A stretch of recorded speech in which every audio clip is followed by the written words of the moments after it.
ಎಲ್ಲರಿಗೂ ನಮಸ್ಕಾರ. ಧಾರವಾಡ ಕಟ್ಟೆ ಧಾರವಾಡ ಶೇಕ್ಸ್ಪಿಯರ್ ಉಪನ್ಯಾಸ ಮಾಲಿಕೆ 2. ಕನ್ನಡದಲ್ಲಿ ಶೇಕ್ಸ್ಪಿಯರ್ ಈ ವಿಷಯದ ಕುರಿತು ಉಪನ್ಯಾಸ ನೀಡಲು ನಮ್ಮೊಂದಿಗೆ ಇಂದು ಶ್ರೀ ಅರವಿಂದ್ ಕುಲಕರ್ಣಿ, ಅಧ್ಯಕ್ಷರು, ಅಭಿನಯ ಭಾರತಿ, ಧಾರವಾಡ ಇವರಿದ್ದಾರೆ. ಅಧ್ಯಕ್ಷರು ಧಾರವಾಡ ಕಟ್ಟೆ ಧಾರವಾಡ ಹಾಗೂ ಕುಲಸಚಿವರು ಕರ್ನಾಟಕ ಕೇಂದ್ರೀಯ ವಿಶ್ವವಿದ್ಯಾಲಯ ಹಾಗೂ ಡೀನರು ಭಾಷಾ ನಿಕಾಯ ಕರ್ನಾಟಕ ಕೇಂದ್ರೀಯ ವಿಶ್ವವಿದ್ಯಾನಿಲಯ ಹಾಗೂ ಧಾರವಾಡ ಕಟ್ಟೆಯ ಎಲ್ಲ ಪದಾಧಿಕಾರಿಗಳನ್ನು ಹಾಗೂ ನನ್ನ ಮಾಧ್ಯಮ ಮಿತ್ರರನ್ನು ಹಾಗೂ ಇಲ್ಲಿ ನೆರೆದಿರುವ ಎಲ್ಲ ಸಾಹಿತ್ಯ ಆಸಕ್ತರನ್ನು ನಾನು ಈ ಕಾರ್ಯಕ್ರಮಕ್ಕೆ ಸ್ವಾಗತಿಸುತ್ತೇನೆ. ಅರವಿಂದ್ ಕುಲಕರ್ಣಿ ಸರ್ ಬಗ್ಗೆ ಒಂದೆರಡು ಮಾತು. ನಿಜ ಹೇಳಬೇಕಂದ್ರೆ ಸರ್ ಬಗ್ಗೆ ಬಹುಶಃ ಎಲ್ಲರೂ ಕೇಳಿದಿರಿ, ಆದರೂ ಕೂಡ ಕೆಲವೊಂದು ಮಾತುಗಳು ಸರ್ ಬಗ್ಗೆ. ಶ್ರೀ ಅರವಿಂದ್ ಕುಲಕರ್ಣಿಯವರು ಅಭಿನಯ ಭಾರತಿ ಧಾರವಾಡ ಇದರ ಪ್ರಸ್ತುತ ಅಧ್ಯಕ್ಷರು. ಮೂಲತಃ ಶ್ರೀ ಅರವಿಂದ್ ಕುಲಕರ್ಣಿಯವರು ವಿಜ್ಞಾನ ಕ್ಷೇತ್ರದಿಂದ ಬಂದಿರುವವರು, ಆದರೂ ಕೂಡ ಸಾಹಿತ್ಯ ರಂಗದಲ್ಲಿ ತಮ್ಮ ಆಸಕ್ತಿಯನ್ನು ತೋರಿ ಅವರು ರಂಗಕರ್ಮಿಯಾಗಿ, ಬರಹಗಾರರಾಗಿ ಹಾಗೂ ನಟರಾಗಿ ನಮ್ಮ ಮುಂದೆ ಇದ್ದಾರೆ. ಶ್ರೀ ಅರವಿಂದ್ ಕುಲಕರ್ಣಿಯವರು KHK institute of engineering Dharwad ಹಾಗೂ ಕರ್ನಾಟಕ ಸರ್ಕಾರದ ಟೆಕ್ನಿಕಲ್ ಎಜುಕೇಶನ್ ಡಿಪಾರ್ಟ್ಮೆಂಟ್ ಬ್ಯಾಂಗ್ಳೂರಿನಲ್ಲಿ ಪ್ರಾಜೆಕ್ಟ್ ಆಫೀಸರ್ ಆಗಿ ಸೇವೆಯನ್ನ ಸಲ್ಲಿಸಿರ್ತಾರೆ. ಇನ್ನೊಂದು ವಿಶೇಷ ಏನಂದ್ರೆ 1991ರಲ್ಲಿ ಧಾರವಾಡದಲ್ಲಿ ಸೈನ್ಸ್ ಅಂಡ್ ಟೆಕ್ನಾಲಜಿ ಸೆಂಟರ್ ತೆರೆಯುವುದರ ಮೂಲಕ ವಿಜ್ಞಾನ ಕ್ಷೇತ್ರದಲ್ಲಿ ಬಹಳ ಗಣ್ಯ ಕೊಡುಗೆಯನ್ನು ನೀಡುವುದರ ಜೊತೆಗೆ ಕಲೆ, ನಾಟಕ, ಬರಹಗಳಲ್ಲಿ ತಮ್ಮನ್ನು ತಾವು ಶ್ರೀಯುತರು ತೊಡಗಿಸಿಕೊಂಡಿರ್ತಾರೆ. ಇವತ್ತು ಶ್ರೀ ಅರವಿಂದ್ ಕುಲಕರ್ಣಿಯವರು ಕನ್ನಡದಲ್ಲಿ ಶೇಕ್ಸ್ಪಿಯರ್ ಎಂಬ ವಿಷಯದ ಮೇಲೆ ತಮ್ಮ ಉಪನ್ಯಾಸವನ್ನ ನೀಡಲಿದ್ದಾರೆ. ಇನ್ನೊಂದು ಮಾಹಿತಿ ಏನಂದ್ರೆ, ಶ್ರೀಯುತರ ಉಪನ್ಯಾಸವು 45ರಿಂದ 60 ನಿಮಿಷದವರೆಗೆ ಇರುತ್ತೆ. ಆ ನಂತರದಲ್ಲಿ ಪ್ರಾಸ್ತಾವಿಕವಾಗಿ ನಮ್ಮ ಅಧ್ಯಕ್ಷರು ಕೆಲವೊಂದು ಮಾತುಗಳನ್ನು ಆಡಿದ ನಂತರ ಚರ್ಚೆಗೆ ಅವಕಾಶವಿರ್ತದೆ. ಚರ್ಚೆಗೆ ಪಾಲ್ಗೊಳ್ಳುವವರೆಗೆ ಎಲ್ಲ ಕೇಳುಗರಲ್ಲಿ ಒಂದು ವಿನಂತಿ ಏನಂದ್ರೆ, ಎಲ್ಲರೂ ತಮ್ಮ ಆಡಿಯೋ ಮತ್ತು ವಿಡಿಯೋಗಳನ್ನ ಮ್ಯೂಟ್ ಮಾಡಿ ಇಟ್ಕೋಬೇಕು. ಯಾವಾಗ ಚರ್ಚೆಯನ್ನು ಓಪನ್ ಮಾಡ್ತೇವೆ ಆವಾಗ ತಾವು ದಯವಿಟ್ಟು ತಮ್ಮ ಆಡಿಯೋ ಮತ್ತು ವಿಡಿಯೋವನ್ನು ಓಪನ್ ಮಾಡಿ ಪ್ರಶ್ನೆಗಳನ್ನ ಕೇಳಬಹುದು. ಅಲ್ಲಿಯವರೆಗೆ ಉಪನ್ಯಾಸದ ಅವಧಿಯಲ್ಲಿ ಯಾರಾದರೂ ಪ್ರಶ್ನೆಗಳು ಅಥವಾ ತಮ್ಮ ಅನಿಸಿಕೆಗಳನ್ನು ಹೇಳುತ್ತಿದ್ರೆ ಚಾಟ್ ಬಾಕ್ಸ್ ನಲ್ಲಿ ಅದನ್ನ ಟೈಪ್ ಮಾಡಿ ಇಡಬಹುದು. ನಂತರದಲ್ಲಿ ಆ ಪ್ರಶ್ನೆಗಳನ್ನ ಕೈಗೆತ್ತಿಕೊಳ್ಳಲಾಗ್ತದೆ. ಈಗ ನಾವು ಶ್ರೀ ಅರವಿಂದ್ ಕುಲಕರ್ಣಿ ಅವರ ಉಪನ್ಯಾಸವನ್ನ ಕೇಳಲಿದ್ದೇವೆ. Over to Shri Arvind Kulkarni sir. Sir please. Dharwad ಕಟ್ಟೆಯ ಅಧ್ಯಕ್ಷರಾದಂತಹ ಡಾಕ್ಟರ್ ಬಸವರಾಜ್ ಡೋಣೂರ್ ಅವರೇ ಮತ್ತು ಧಾರವಾಡ ಕಟ್ಟೆಯ ಎಲ್ಲ ಪದಾಧಿಕಾರಿಗಳೇ ಮತ್ತು ಸ್ವಲ್ಪ ದಿನದಲ್ಲಿ ನನಗೆ ಬಹಳ ಚಿರಪರಿಚಿತರಾಗಿರುವಂತಹ ವಿಜಯಲಕ್ಷ್ಮಿ ದಾನ್ ರೆಡ್ಡಿ ಅವರೇ ಮತ್ತು ಡಾಕ್ಟರ್ ಪ್ರಕಾಶ್ ಬಾಳಿಕಾಯಿ ಅವರೇ, ಈ ಕಾರ್ಯಕ್ರಮದ ಒಂದು ನಿಮಿತ್ತವಾಗಿ ಅರವಿಂದ್ ಕುಲಕರ್ಣಿಯ ಪ್ರವೇಶ ಈ ಧಾರವಾಡ ಕಟ್ಟೆಯಲ್ಲಿ ಈ ವರ್ಚುವಲ್ ಪ್ಲಾಟ್ಫಾರ್ಮ್ ಮೇಲೆ ಆಯ್ತು. ಇದನ್ನ ಯಾಕೆ ಹೇಳಿದೆ ಅಂದ್ರೆ, ನನಗೆ ಕೊಟ್ಟಂತ ವಿಷಯ ಕನ್ನಡದಲ್ಲಿ ಶೇಕ್ಸ್ಪಿಯರ್ ಬಹಳ ನನಗೆ ತೀರಾ ಪಸಂದವಾದಂತಹ ಇದೊಂದು ವಿಷಯ. ಯಾಕಂತಂದ್ರೆ ಇಂಗ್ಲೆಂಡಿನ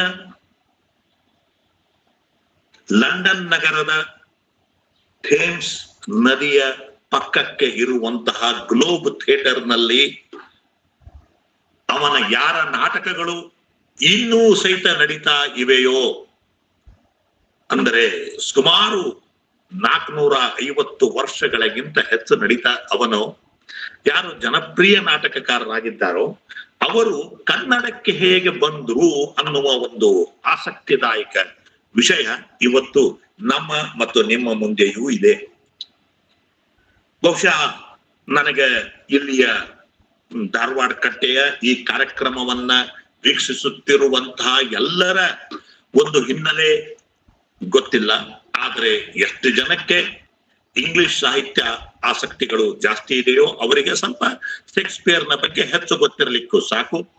ರಂಗಭೂಮಿಯ ಬಗ್ಗೆ ಆಸಕ್ತಿ ಇಟ್ಟುಕೊಂಡವರಿಗೆ ಶೇಕ್ಸ್ಪಿಯರ್ನ ಹೆಸರು ಕೇಳಿರ್ತಾರೆ. ಆದ್ರೆ ಈ ಶೇಕ್ಸ್ಪಿಯರ್ ಮಹಾಶಯ ಇಂಗ್ಲೆಂಡಿನ ಲೇಖಕ ಥೇಮ್ಸ್ದಿಂದ ಕಾವೇರಿಗೆ ಹೇಗೆ ಬಂದ ಅನ್ನೋ ವಿಷಯ ಏನಿದೆ ಅಲ್ಲ, ಇದು ಬಹಳ ಇಂಟ್ರೆಸ್ಟಿಂಗ್. ನಿಮಗೆಲ್ಲರಿಗೂ ಗೊತ್ತಿದ್ದಂತೆ ಹೇಗೆ ಅವನ ಪ್ರವೇಶವಾಯಿತು ಅಂತಂದ್ರೆ, ನಮಗ ಒಂದು ಲಭ್ಯವಿರುವ ಮಾಹಿತಿಯ ಪ್ರಕಾರ 1876ರಲ್ಲಿ ಬಹುಶಃ ಅಂದ್ರ ನೀವು ಇರ್ಲಿಲ್ಲ, ನಾನು ಇರ್ಲಿಲ್ಲ, ನಮ್ಮ ಅಜ್ಜಂದರು ಇರ್ಲಿಲ್ಲ, ಬಹುಶಃ ಅಂತಹ ಸಮಯದಲ್ಲಿ ಶೇಕ್ಸ್ಪಿಯರ್ ಕನ್ನಡಕ್ಕೆ ಎಂಟರ್ ಆಗ್ತಾನೆ. ಅಂದ್ರೆ ಹೆಂಗ ಅನ್ನೋದು ಏನದಲ್ಲ, ಇದು ಸಾಕಷ್ಟು ರೋಚಕವಾದಂತ ಸಂಗತಿಗಳನ್ನ ಒಳಗೊಂಡದ ಅಂತ ನನಗ ಅನಿಸ್ತದ. ಇಲ್ಲಿ 1876ರಲ್ಲಿ ಡೆಪ್ಯೂಟಿ ಚನ್ನಬಸಪ್ಪನವರು ಮೊದಲು ಒಂದು ಮ್ಯಾಕ್ಬೆತ್ ನಾಟಕವನ್ನ ಅವರು ಭಾಷಾಂತರವನ್ನ ಮಾಡ್ತಾರೆ. ಆಮೇಲೆ ನಂತರ ಕಾಮಿಡಿ ಆಫ್ ಎರರ್ಸ್ ಅನ್ನ ಅವರು ಕನ್ನಡಕ್ಕೆ ಹೇಗೆ ಒಂದು ಸಣ್ಣ ಕಥೆಯನ್ನಾಗಿ ಮಾಡ್ತಾರೆ. ಅದನ್ನ ಏನು ಅಂದ್ರೆ ನಗಲಾರದವರನ್ನ ನಗಿಸೋದು ಅಂತ. ನಗಲಾರದವರನ್ನ ನಗಿಸೋದು ಅಂದ್ರೆ ಕಾಮಿಡಿ ಆಫ್ ಎರರ್ಸ್. ಇಲ್ಲಿಂದ ಅವನ ಎಂಟ್ರಿ ಆರಂಭವಾಯಿತು. ಇನ್ನೊಂದು ಎಂಟ್ರಿ ನಾನು ಹೇಳಲೇಬೇಕು. ಈಗ ಒಂದು ಧ್ವನಿಯನ್ನ ನಾವು ಕೇಳೋಣ. ಒಂದು ಧ್ವನಿಯನ್ನ ನಾವು ಕೇಳೋಣ, ಹೇಗೆ ಶೇಕ್ಸ್ಪಿಯರ್ ಎಂಟರ್ ಆದರು ಅನ್ನೋದಕ್ಕೆ. ಅದರ ಜೊತೆಯಾಗಿಯೇ ಒಂದಿಷ್ಟು ನಿಮಗೆ ಶೇಕ್ಸ್ಪಿಯರ್ ಬರೆದಂತ 37 ನಾಟಕಗಳ ಪುಸ್ತಕಗಳ ಒಂದಿಷ್ಟು ಸ್ಲೈಡುಗಳು ಸಹಿತ ಕಾಣಿಸ್ತಾವೆ. ಅದು ಇನ್ಸಿಡೆಂಟಲ್, ಅದರ ಬಗ್ಗೆ ಬಹಳ ತಲೆ ಕೆಡಿಸುವ ಕಾರಣ ಇಲ್ಲ. ಆದರೆ ಶೇಕ್ಸ್ಪಿಯರ್ಗೆ ಲಂಡನ್ ಹೇಗೆ ಕರೀತು ಅಂತ, ಅವನು ಶೇಕ್ಸ್ಪಿಯರ್ ಲಂಡನ್ ನಲ್ಲಿ ಹುಟ್ಟಿಯೇ ಇಲ್ಲ. ಅವನು ಹುಟ್ಟಿದ್ದು ಸ್ಟಾಫರ್ಡ್ ಅಪಾನ್ ಏವನ್ ನಲ್ಲಿ. ಅಲ್ಲಿಂದ ಅವನು ಲಂಡನ್ ನಗರಕ್ಕೆ ಹೇಗೆ ಬಂದ ಅನ್ನೋದನ್ನ ಈ ಧ್ವನಿ ಮುದ್ರಿಕೆಯೊಂದಿಗೆ ನಾವು ನೋಡೋಣ. ಆರ್ ಯು ರೆಡಿ ವಿಜಯಲಕ್ಷ್ಮಿ ಅವರೇ? Yes sir. ಹಾ, ಈಗ ನೀವು ಶೇಕ್ಸ್ಪಿಯರ್ ಲಂಡನ್ಗೆ ಹೇಗೆ ಬಂದ ಅನ್ನೋದನ್ನ ತಿಳ್ಕೋಬಹುದು ಈ ಒಂದು ಕನ್ನಡದ ಡೈಲಾಗ್.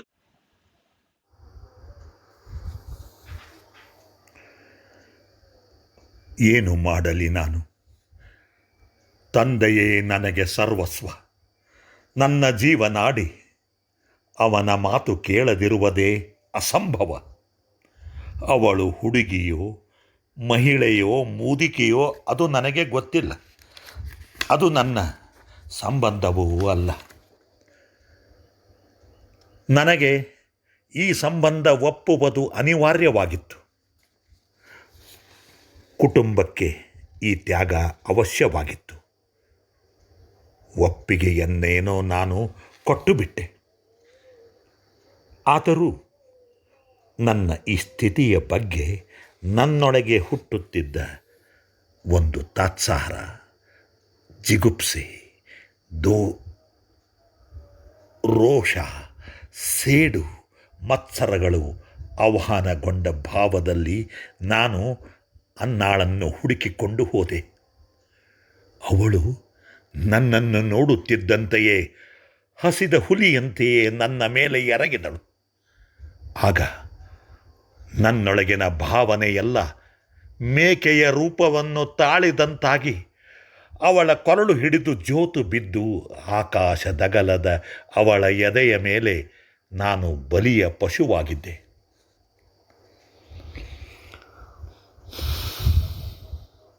ನಮ್ಮ ಹಿರಿಕರು ನಮ್ಮ ಮದುವೆಯ ವ್ಯವಹಾರ ಮುಗಿಸುವ ಮೊದಲೇ ನಾವು ನಮ್ಮ ವ್ಯವಹಾರವನ್ನು ಮುಗಿಸಿಬಿಟ್ಟಿದ್ದೆವು. ಅಂತೂ ಅನ್ನ ನನ್ನ ಮದುವೆಯಾಗಿ ನಮ್ಮ ಮನೆ ಸೇರಿದಳು. ಜೊತೆಗೆ ಗರ್ಭದಲ್ಲಿ ಭ್ರೂಣ ಹೊತ್ತುಕೊಂಡೇ ಬಂದಳು. ಅನ್ನ 3 ಮಕ್ಕಳನ್ನು ಹೆತ್ತುಕೊಟ್ಟಳು. ಆದರೆ ಆರ್ಥಿಕ ಸ್ಥಿತಿ ನಿರೀಕ್ಷಿಸಿದಷ್ಟು ಸುಧಾರಣೆ ಆಗಲೇ ಇಲ್ಲ. ಅವಳು ತಂದ ಆಸ್ತಿ ರಾವಣನ ಹೊಟ್ಟೆಗೆ ಕಾಸಿನ ಮಜ್ಜಿಗೆಯಂತಾಗಿತ್ತು. ತಂದೆಯ ಕುಟುಂಬ, ನನ್ನ ಹೆಂಡತಿ, ಮಕ್ಕಳು ನನ್ನ ಎದೆಯ ಮೇಲೆ ಕುಳಿತು ನನ್ನ ಸಹಜ ಉಸಿರಾಟದಲ್ಲಿ ಏರುಪೇರಾಗಿ ಜೀವನವೇ ದುಸ್ತರವಾಯಿತು. ಹೇಗಾದರೂ ಮಾಡಿ ಆರ್ಥಿಕ ಪರಿಸ್ಥಿತಿಯನ್ನು ಉತ್ತಮಪಡಿಸಬೇಕೆಂದು ನಾನು ವಿಲಿಯಂ, ನನ್ನ ಸ್ಟಾಫರ್ಡ್ ಅಪಾನ್ ಏವನ್ ನನ್ನೂರನ್ನು ತೊರೆಯುವ ನಿರ್ಧಾರವನ್ನು ಮಾಡಿದೆ. ಎಲ್ಲಿಗೆ ಹೋಗಬೇಕು ಎಂದು ನನ್ನೊಳಗೆ ಏಳುತ್ತಿದ್ದ ಪ್ರಶ್ನೆಗೆ ಆಕರ್ಷಿಸಿದ್ದು ಲಂಡನ್ ನಗರ. ಈ ಯೋಚನೆ ಬರುತ್ತಿದ್ದಂತೆಯೇ ಲಂಡನ್ನಿನ ನಗರ ದೇವತೆ ಮುಗುಳ್ನಗುತ್ತಾ ತನ್ನೆಡೆಗೆ ನನ್ನನ್ನು ಕೈಮಾಡಿ ಕರೆದಂತೆ ಭಾಸವಾಗುತ್ತಿತ್ತು. ಆಗಲೇ ನನ್ನ ಮನಸ್ಸಿನಲ್ಲಿ ಪಾತ್ರಗಳು ಹುಟ್ಟತೊಡಗಿದವು. ಎಂಥ ವಿಚಿತ್ರ ಪಾತ್ರಗಳವು! ವೇಷಭೂಷಣ ಧರಿಸಿ ನನ್ನೆದುರು ಹಾಡಿ ಕುಣಿಯಲಾರಂಭಿಸಿದವು ಆ ಎಲ್ಲ ನನ್ನ ಮನಸ್ಸಿನ ಪಾತ್ರಗಳು. ಹೃದಯದ ಭಾವಗಳ ತಾಕಲಾಟ, ತಲೆಯಲ್ಲಿ ವಿಚಾರಗಳ ಮಂಥನ, ಬೆಂಬಿಡದೆ ಕಾಡುವ ಕನಸುಗಳು. ಇವಕ್ಕೆಲ್ಲ ಉತ್ತರ ಲಂಡನ್ ನಗರ. ಉತ್ತರ ಲಂಡನ್ ನಗರ. ಹೋಗಿ ಬನ್ನಿ, ನಿಮಗೆ ಶುಭವಾಗಲಿ ಅಂದಳು ಅನ್ನ. ಯಾವಾಗ ನನ್ನ ಕಾಲುಗಳು ಗ್ಲೋಬ್ ರಂಗಮಂದಿರವನ್ನು ಪ್ರವೇಶಿಸಿದವೋ ನನ್ನ ವ್ಯಕ್ತಿತ್ವದಲ್ಲಿ ಒಂದು ವಿಚಿತ್ರವಾದ ಸಂಚಲನ ಮೂಡಿತು. ನನ್ನ ಬುದ್ಧಿ ಭಾವಗಳ ಅಭಿವ್ಯಕ್ತಿಗೆ ರಂಗಭೂಮಿಯೇ ಯೋಗ್ಯ ಮಾಧ್ಯಮ ಎಂದು ಕಂಡುಕೊಂಡೆ. ಆ ಕ್ಷಣದಲ್ಲಿ ನಾಟ್ಯ ದೇವತೆ ನನ್ನ ದೇಹವನ್ನು ಪ್ರವೇಶಿಸಿದಳು. ಅಲ್ಲಿಂದ ನಾನು ಹಿಂತಿರುಗಿ ನೋಡಿದ್ದೇ ಇಲ್ಲ. 37 ನಾಟಕಗಳನ್ನು ಬರೆದ ಮೇಲೆಯೇ ಗಟ್ಟಿಯಾಗಿ ನಾನು ಉಸಿರು ತೆಗೆದುಕೊಂಡದ್ದು. ನನ್ನ ಆ 20 ವರ್ಷದ ಲಂಡನ್ ವಾಸ್ತವ್ಯ ಹೇಗಿತ್ತು? ಸ್ನೇಹಿತರೆ, ಲಂಡನ್ ನಗರಿಗೆ ಶೇಕ್ಸ್ಪಿಯರ್ ಹೇಗೆ ಬಂದು 37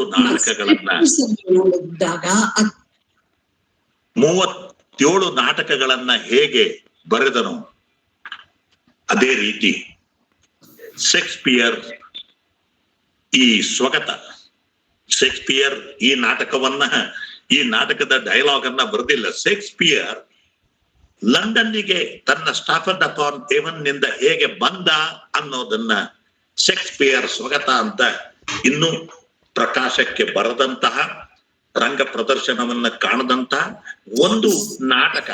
ಅದನ್ನ ಬರೆದವರು ಡಾಕ್ಟರ್ ಬಸವರಾಜ್ ಡೋಣೂರ್ ಅವರು. ಅದು ಈಗಾಗಲೇ ನಾವು ಮಾಡಬೇಕಾಗಿತ್ತು, ಅನಿವಾರ್ಯ ಕಾರಣಗಳಿಂದ ಆಗ್ಲಿಲ್ಲ. ಆದ್ರೆ ನನಗೊಂದಿತ್ತು, ಏನು ಅಂದ್ರೆ ಶೇಕ್ಸ್ಪಿಯರ್ ನ ಒಂದು ಆತ್ಮಕಥೆ ಅಂದ್ರೆ ಸ್ವಗತ, ಬಯೋಪಿಕ್ ಮಾಡಲೇಬೇಕು ಅಂತ. ಯಾಕೆ ಅಂತಂದ್ರೆ ಅವನ ಜೀವನದವೇ ಕಥೆ ಆ ರೀತಿ ರೋಮಾಂಚನವಾಗಿದೆ.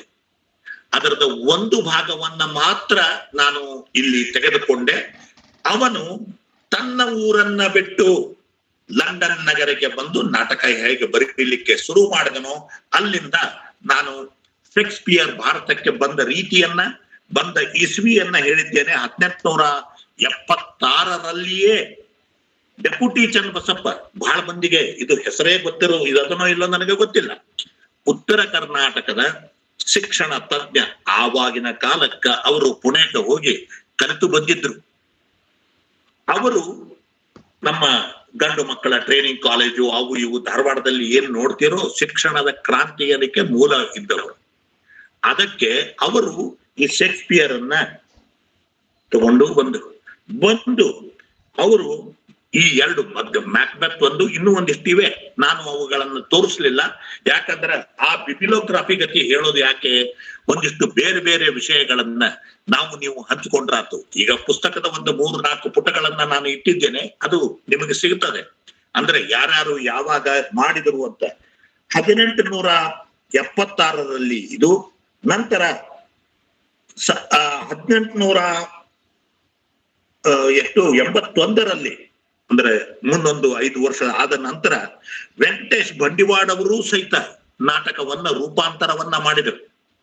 ನಿಮಗೊಂದು ಆಶ್ಚರ್ಯವಾದ ರೀತಿ ಒಂದು ವಿಷಯ ಹೇಳ್ತೀನಿ. ಏನು ಅಂತಂದ್ರೆ ಎಂತದ್ದು ಅದು ಏನ್ ಹೇಳ್ಬೇಕಾಗಿತ್ತು ನನಗ ಅಂತಂದ್ರ, ಈ ನಾಟಕಗಳು ಯಾವ ರೀತಿ ಒಂದು ಜನಮಾನಸದಲ್ಲಿ, ಕನ್ನಡದ ಜನಮಾನಸದಲ್ಲಿ ಉಳಿದುವು ಅನ್ನೋದನ್ನ ಈ ಮುಂಬರುವ ಇನ್ನೊಂದಿಷ್ಟು ನಮ್ಮ ವಿಚಾರಗಳಲ್ಲಿ ಅದನ್ನ ಹೇಳ್ತೇನೆ. ಶೇಕ್ಸ್ಪಿಯರ್ ಭಾರತಕ್ಕೆ ಹೇಗೆ ಬಂದ? ಲಾರ್ಡ್ ಮೆಕಾಲೆ ಪ್ರಣೀತ ಶಿಕ್ಷಣ ಪದ್ಧತಿಯ ಮೂಲಕ ಮೊದಲು ಇಂಗ್ಲಿಷ್ ಪ್ರವೇಶವಾಯಿತು. ಇಂಗ್ಲಿಷ್ ಪ್ರವೇಶದ ಕಲಿಕೆ ಮತ್ತು ಆಲಿಕೆ ಎರಡೇ ಮುಖ್ಯ ಇತ್ತು. ಕಲಿ, ನಾವು ಏನು ಹೇಳ್ತೀವೋ ಅದನ್ನ ಕಲಿ, listen to our orders and obey our orders, ಇದೇ ಅವರದ್ದು ಒಂದು ವಿಶೇಷವಾಗಿತ್ತು. ಓದು, ಬರೆ, ಪಾಲಿಸು, ಕಳಿಸು ಮತ್ತು ಪಗಾರ ತಗೋ ಅನ್ನುವ ಒಂದು ಅಲಿಖಿತ ನಿಯಮ ಬ್ರಿಟಿಷ್ ಸರ್ಕಾರದ್ದು ಇತ್ತು. ಇದರಿಂದ ಶಿಕ್ಷಣ ವ್ಯವಸ್ಥೆ ಬಂತು. ಬಹುಶಃ ನಮ್ಮ ಮುತ್ತಜ್ಜನ್ ಎಲ್ಲರೂ ಕಲ್ತದ್ದು ಇಂಗ್ಲಿಷ್ ಏನಾದ್ರೂ ಅವ್ರಿಗೆ ಕಲ್ತಿದ್ರೆ ಇದೇ ಉದ್ದೇಶ. ಓದು, read, right, obey the order and send the circulars, send the order, send the instructions, send the reports, take your salary. ಈ ಅಲಿಖಿತ ನಿಯಮದ ಪರಿಪಾಲನೆಯಿಂದಾಗಿ ಏನಾಯ್ತು ಮುಂದೆ ಅನ್ನೋದು ಈಗ ನೋಡ್ಬೋದು. ಅದಕ್ಕಾಗಿ ಏನು ಮಾಡ್ಲಿಕ್ಕೆ ಸಾಧ್ಯ ಅನ್ನೋ ಯೋಚನೆ ಇಂಗ್ಲಿಷ್ ಅನ್ನ ಕಲೀಲಿಕ್ಕೆ ಪ್ರೇರಣೆಯನ್ನ ಹಸ್ತು. ಇಲ್ಲಿ what is my source of inspiration, what is that motivates me to study English ಅನ್ನೋದನ್ನ ಇಲ್ಲಿ ಮುಂದೆ, what is that made me to study Shakespeare ಅನ್ನೋದನ್ನು ಮುಂದೆ ಬರ್ತದೆ. ಈ ಇಂಗ್ಲಿಷ್ ಕಲಿಯಲು ಪ್ರೇರಣೆಯನ್ನ ಹೇಗೆ ಮಾಡ್ತು? ಅಧಿಕಾರದ ಭಾಷೆ, ಆಡಳಿತ ಭಾಷೆ ಬಂದಾಗ ನೌಕರಿ ಸುಲಭ ಮತ್ತು ನಿಯಮಿತ ಪಗಾರದ ಕಲ್ಪನೆ, ಸರ್ಕಾರಿ ನೌಕರಿಯ ಪ್ರಿಯತೆ ಇದು ಹೆಚ್ಚಳವಾಗ್ಕೋತ ಹೋತು. ಅದಕ್ಕಾಗಿ ಆವಾಗಿನ ಏನು ತರುಣಿಯರು ಇದ್ರು, ಅವರು ತಮ್ಮ ಮುಲ್ಕಿ ಪರೀಕ್ಷೆ ಅಂದ್ರೆ 7ನೇ ಪರೀಕ್ಷಾ ಪಾಸ್ ಆದ ನಂತರ, SSLC ಆದ ನಂತರ ಅಥವಾ ಒಂದು ಪದವಿ ಆದ ನಂತರ ಸರ್ಕಾರಿ ನೌಕರಿಗಳಿಗೆ ಹೋಗ್ಕೋತ ಬಂದ್ರು. ಇದು ಯಾವಾಗಾತು ಅಂತಂದ್ರೆ ಆ ಕಾಲಘಟ್ಟದ ಕಲಿಯೋರೊಳಗ, ಅಂದ್ರೆ I am talking of to you of 1800 end, ಆ ಪೀರಿಯಡ್ ನಲ್ಲಿ ಆ ಕಾಲಘಟ್ಟದ ಕಲಿಯುವವರಲ್ಲಿ ಬ್ರಾಹ್ಮಣರ ಗಾತ್ರ ಸಂಖ್ಯೆ ಹೆಚ್ಚಿಗೆ ಇತ್ತು. ಅಷ್ಟೇ ಅಲ್ಲ, ತತ್ಪರಿಣಾಮವಾಗಿ ಯಾವುದನ್ನ ಕಲಿತರ ಅಧಿಕಾರಕ್ಕೆ ಸಮೀಪವಾಗಬಹುದು ಅನ್ನೋ ಲೆಕ್ಕಾಚಾರವೂ ಅವರಿಗಿತ್ತು. ಅದಕ್ಕಾಗಿ ಸಾವಕಾಶವಾಗಿ ಇಂಗ್ಲಿಷ್ ಕಲಿಕೆಯ ಆರಂಭವಾಯಿತು. ಇದರ ಯಶಸ್ಸು ನೋಡಿ ಇನ್ನೊಂದು 4-5 ಜನ ಫಾಲೋ ಮಾಡಿರ್ಲಿಕ್ಕೂ ಸಾಕು. ಅಂದ್ರೆ ಯಾರ್ಯಾರು how best I can be little different from others ಅಂತ. ಅದಕ್ಕಾಗಿ ಸಾವಕಾಶವಾಗಿ ಇಂಗ್ಲಿಷ್ ಕಲಿಕೆಯ ಆರಂಭ. ಸ್ವಲ್ಪ ಕಲ್ತವರು ಸಾಲಿ ಮಾಸ್ತರು, ಪೋಸ್ಟ್ ಮಾಸ್ತರು, ಸ್ಟೇಷನ್ ಮಾಸ್ತರು, ರೆವಿನ್ಯೂ ಇಲಾಖೆ ಗುಮಾಸ್ತರಾದರು. ಇನ್ನೂ ಹೆಚ್ಚು ಕಲಿತವರು ಕಾಲೇಜು ತಪ್ಪಿದ್ರ ICS ಕನಸ್ಕೊಂಡ್ರು, ಇಂಗ್ಲೆಂಡಿಗೆ ಹೋಗಲಿಕ್ಕೆ ತವಕಿಸ್ತಿದ್ರು. ರಾಜಾರಾಮ್ ಮೋಹನ್ ರಾಯ್, ರವೀಂದ್ರನಾಥ್ ಟ್ಯಾಗೋರ್ ಮತ್ತು ಅವರ ಸೋದರರು, ಹೀಗೆ ಆಗಿನ ಬುದ್ಧಿಜೀವಿಗಳಿಗೆ ಲಂಡನ್ ಕರೀತಿತ್ತು. London was calling them. ಶೇಕ್ಸ್ಪಿಯರ್ನಿಗೆ ಹೇಗೆ ಲಂಡನ್ ವಾಸ್ ಕಾಲಿಂಗ್, ಸಿಮಿಲರ್ಲಿ ನಮ್ಮ ಆವಾಗಿನ ಬುದ್ಧಿಜೀವಿಗಳಿಗೆಲ್ಲ ಲಂಡನ್ ವಾಸ್ ಕಾಲಿಂಗ್. ಯಾವಾಗ ಬಂಗಾಳ, ಮಹಾರಾಷ್ಟ್ರ, ಕರ್ನಾಟಕ, ಮದ್ರಾಸನ ಆ ಕಾಲಘಟ್ಟದ ಬುದ್ಧಿಜೀವಿಗಳು ಬಿಳಿಯರ ಪ್ರಭಾವಕ್ಕೆ ಒಳಗಾಗಿ ತಲೆ ಅಲ್ಲಾಡಿಸಿ ಇಂಗ್ಲೆಂಡಿನ ಸಾಹಿತಿಗಳನ್ನ ಕವಿಗಳನ್ನ ಹೊಗಳಲಿಕ್ಕೆ ಆರಂಭಿಸಿದರೋ ಆಗ ಗೊತ್ತಿಲ್ಲದಂತೆಯೇ ಶೇಕ್ಸ್ಪಿಯರ್ ಸಾವಕಾಶವಾಗಿ ಕರಿಯ ಗೌನುಗಳಲ್ಲಿ ಅಡಗಿಕೊಂಡು ಬಂದ. ಕರಿಯ ಗೌನುಗಳು ಅಂತ ನಾನು ಯಾಕೆ ಹೇಳಿದೆ ಅನ್ನೋದು ಮುಂದೆ ಬರ್ತೇನೆ ಅದಕ್ಕೆ. ಇದೊಂದು ಹೆಲನ್ ಆಫ್ ಟ್ರಾಯ್ ದಂಗ. ಹೆಚ್ಚಿನ ಎಲ್ಲ ಇಂಗ್ಲಿಷ್ ಸಾಹಿತ್ಯಾಸಕ್ತರಿಗೆ ಈಗ ಇದನ್ನ ಈ ಕಾರ್ಯಕ್ರಮವನ್ನ ಯಾರ್ಯಾರು ನೋಡ್ತಾ ಇದ್ದಾರೋ ಅವ್ರಿಗೆಲ್ಲರಿಗೂ ಈ ಹೆಲನ್ ಆಫ್ ಟ್ರಾಯ್ ಕತೆ ಗೊತ್ತಿರ್ತದೆ. ಗ್ರೀಕರು ಕಟ್ಟಿಗೆಯ ಕುದುರೆಯನ್ನ ಮಾಡಿ ಟ್ರಾಯ್ ನಗರದ ಹೊರಗೆ ನಿಲ್ಲಿಸಿದ್ದಾಗ ಟ್ರೋಜನ್ನನ ಸೈನಿಕರು ಕುತೂಹಲದಿಂದ ಕುದುರೆಯನ್ನ ರಾತ್ರಿ ಹೊತ್ತು ಕೋಟೆ ಬಾಗಿಲನ್ನ ತೆಗೆದು ಒಳಗೆ ಬರಮಾಡಿಕೊಳ್ತಾರೆ. ಏನದಪ್ಪ ಇದು, ಎಂತಹದ್ದು ಕುತೂಹಲವಿದೆ ಇದರಲ್ಲಿ ಅಂತ. ಮಧ್ಯರಾತ್ರಿ ಈ ಮೊದಲೇ ಕುದುರೆ ಒಳಗೆ ಅವಿತುಕೊಂಡಂತ ಗ್ರೀಕ್ ಸೈನಿಕರು ಹೊರಬಂದು ಟ್ರೋಜನ್ನನ ಸೈನಿಕರನ್ನ ಸೋಲಿಸಿದ್ದು, ನಂತರ ಹೆಲನ್ ಅಗ್ನಿಗೆ ಹಾರಿಕೊಂಡದ್ದು ಎಲ್ಲರಿಗೂ ಗೊತ್ತಿದ್ದದ್ದೇ. ಈ ಕತೆ ಇದಕ್ಕೂ ಏನು ಸಂಬಂಧ ಅಂತ ಕೇಳಬಹುದು ನೀವು. ಇದು ಒಂಥರ ನನ್ನ ದೃಷ್ಟಿಯಲ್ಲಿ ಮೆಟಫರ್. ಅಂದ್ರೆ ಕುದುರೆ ಶಿಕ್ಷಣದ ಸಂಕೇತವಾದರೆ ಹೆಲನ್ ಸುಂದರಿಯಾದ ಭಾರತೀಯ ಸಂಸ್ಕೃತಿ ಅನ್ನಬಹುದು. ಇದು ಕೇವಲ ಒಂದು ಮೆಟಫರ್ ಆಗಿಯೇ ನೋಡಬೇಕು. ಬ್ರಿಟಿಷರು ಹಾಗೆ ಬಂದರು, ಶೇಕ್ಸ್ಪಿಯರ್ ಮತ್ತು ಎಲ್ಲಾ ಇಂಗ್ಲಿಷ್ ಕವಿಗಳು ಬಂದರು. ಹಾಗೆ ನೋಡಿದ್ರೆ if you study the history of Britain, ಬ್ರಿಟಿಷರಿಗೆ ಶೇಕ್ಸ್ಪಿಯರ್, ಬೆನ್ ಜಾನ್ಸನ್ ಬಿಟ್ರ ನಾಟಕದ ಇತಿಹಾಸವೇ ಇಲ್ಲ. ಅವ್ರಿಗಿಂತ ಹಿಂದೆ ನಾನು ಹೇಳ್ತಾ ಇರೋದು. ನಂತರ ಮತ್ತೆ ಬರ್ತಾರೆ, ಬರ್ತಾರೆ ರಸಲ್ ಲೂಯಿಸ್ ಎಲ್ಲ ಬರ್ತಾರ, ಆ ಮಾತು ಬೇರೆ. ಆದ್ರೆ ಬ್ರಿಟಿಷರಿಗೆ ಶೇಕ್ಸ್ಪಿಯರ್, ಜಾನ್ಸನ್ ಬಿಟ್ರ ನಾಟಕದ ಇತಿಹಾಸವೇ ಇಲ್ಲ. ಹೀಗಾಗಿ ಬ್ರಿಟಿಷರ ಮಟ್ಟಿಗೆ ಶೇಕ್ಸ್ಪಿಯರ್ ಬಿಟ್ರೆ ನಾಟಕದ ಇತಿಹಾಸ ಇಲ್ಲದ ಕಾರಣಕ್ಕಾಗಿ ಅವರಿಗೆ ಅದನ್ನೇ ತುರುಕುವುದು, ಅವನನ್ನ ತುರುಕುವುದು ಅನಿವಾರ್ಯವಾಗಿತ್ತು. ನಮ್ಮ ಒಂದೊಂದು ಭಾಷೆಗೂ ಸಹಿತ ನಾಟಕಗಳಿಗೆ ಇತಿಹಾಸವಿದೆ. ಪ್ರತಿಯೊಂದು ಭಾಷೆಗೂ ಸಹಿತ ನಾಟಕದ ಇತಿಹಾಸವಿದೆ.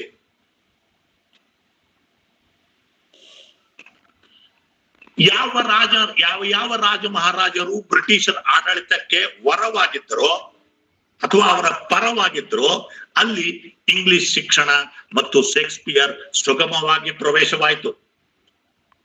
ಮೈಸೂರು ಸಂಸ್ಥಾನ, ಮದ್ರಾಸ್ ವ್ಯಾಪ್ತಿ ಪ್ರದೇಶಗಳಲ್ಲಿ ಮತ್ತು ಬಂಗಾಲದಲ್ಲಿ ಇದು ಬಹಳ ಈಸಿ ಎಂಟ್ರಿ ಆಯ್ತು ಅಲ್ಲಿ. ಯಾಕಂದ್ರೆ ಅಲ್ಲಿಯ ರಾಜ ಮಹಾರಾಜರು ಸುತ್ತಮುತ್ತಲು ಇದ್ದವರು ಎಲ್ಲರೂ ಸಹಿತ ಈ ಬ್ರಿಟಿಷರಿಗೆ ಒಂದು ರೀತಿಯಿಂದ ಅವರ ಆಡಳಿತಕ್ಕೆ ಪರವಾಗಿದ್ದವರು. ಇನ್ನ ಈ ಹಿನ್ನೆಲೆಯಲ್ಲಿ ಕನ್ನಡಕ್ಕೆ ಹೆಂಗ್ ಬಂದ್ರು, ಇದು ಒಂದು ಭಾರತಕ್ಕೆ ಬಂದ ರೀತಿಯ ಬಗ್ಗೆ ಸೂಕ್ಷ್ಮವಾಗಿ ನಾವು ವಿಚಾರವನ್ನ ಮಾಡಿದ್ವಿ. ಕನ್ನಡಕ್ಕೆ ಬಂದದ್ದು ಹೇಗೆ, ಯಾವ ರಾಜ ಮಹಾರಾಜರು ಬ್ರಿಟಿಷರ ಆಡಳಿತಕ್ಕೆ ಹೊರವಾಗಿದ್ರು ನಾನು ಈಗಾಗಲೇ ಹೇಳಿದೆ. ಅಲ್ಲಿ ಇಂಗ್ಲಿಷ್ ಶಿಕ್ಷಣ ಸುಲಭವಾಯ್ತು. ಇವೆಲ್ಲ ಆದದ್ದು ಮೈಸೂರು ಸಂಸ್ಥಾನ, ಮದ್ರಾಸ್ ಸಂಸ್ಥಾನ, ವೈಸ್ರಾಯ್ ವ್ಯಾಪ್ತಿ ಪ್ರದೇಶದಲ್ಲಿ ಒಂದು ರೀತಿಯಿಂದ ಈಸಿ ಎಂಟ್ರಿ ಆಯ್ತು. ಈಗ ಆವಾಗಿನ ಒಂದು ರೀತಿ ಹೇಗೆ ಏನು ಅಂತಂದ್ರೆ, ಪದವಿ ಇಂಗ್ಲಿಷ್ ಕಲಿಕೆ ಯಾವ್ಯಾವ ಪ್ರಾಂತಗಳಲ್ಲಿ ಮತ್ತು ಕಾಲಘಟ್ಟಗಳದ ಮುಂದುವರಿದ ಬ್ರಿಟಿಷ್ ನೌಕರಿ ಬಯಸಿದ ಕನ್ನಡ, ತಮಿಳು, ತೆಲುಗು, ಮರಾಠಿ ಭಾಷಿಕರಿಂದ ಶೇಕ್ಸ್ಪಿಯರ್ಗೆ ಒಂದು ರೀತಿಯ ಕೆಂಪು ಕಂಬಳಿ ಹಾಸಲಾಯಿತು.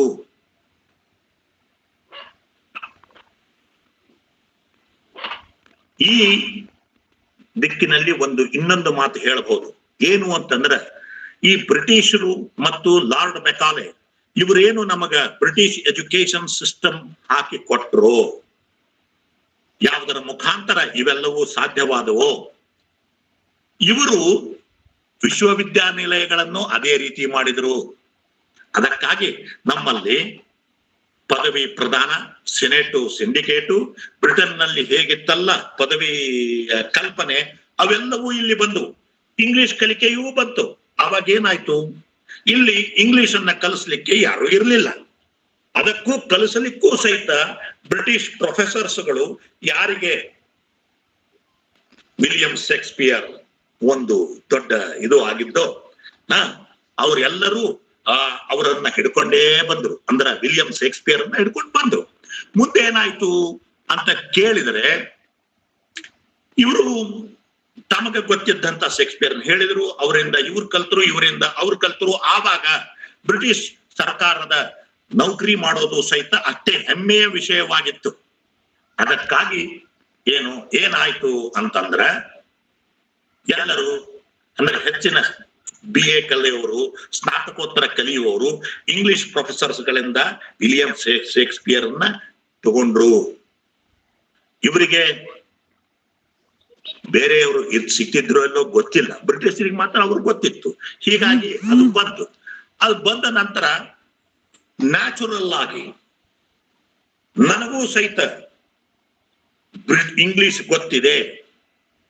I know Shakespeare. I know the Shakespeare greatest plays. He has written 37 plays.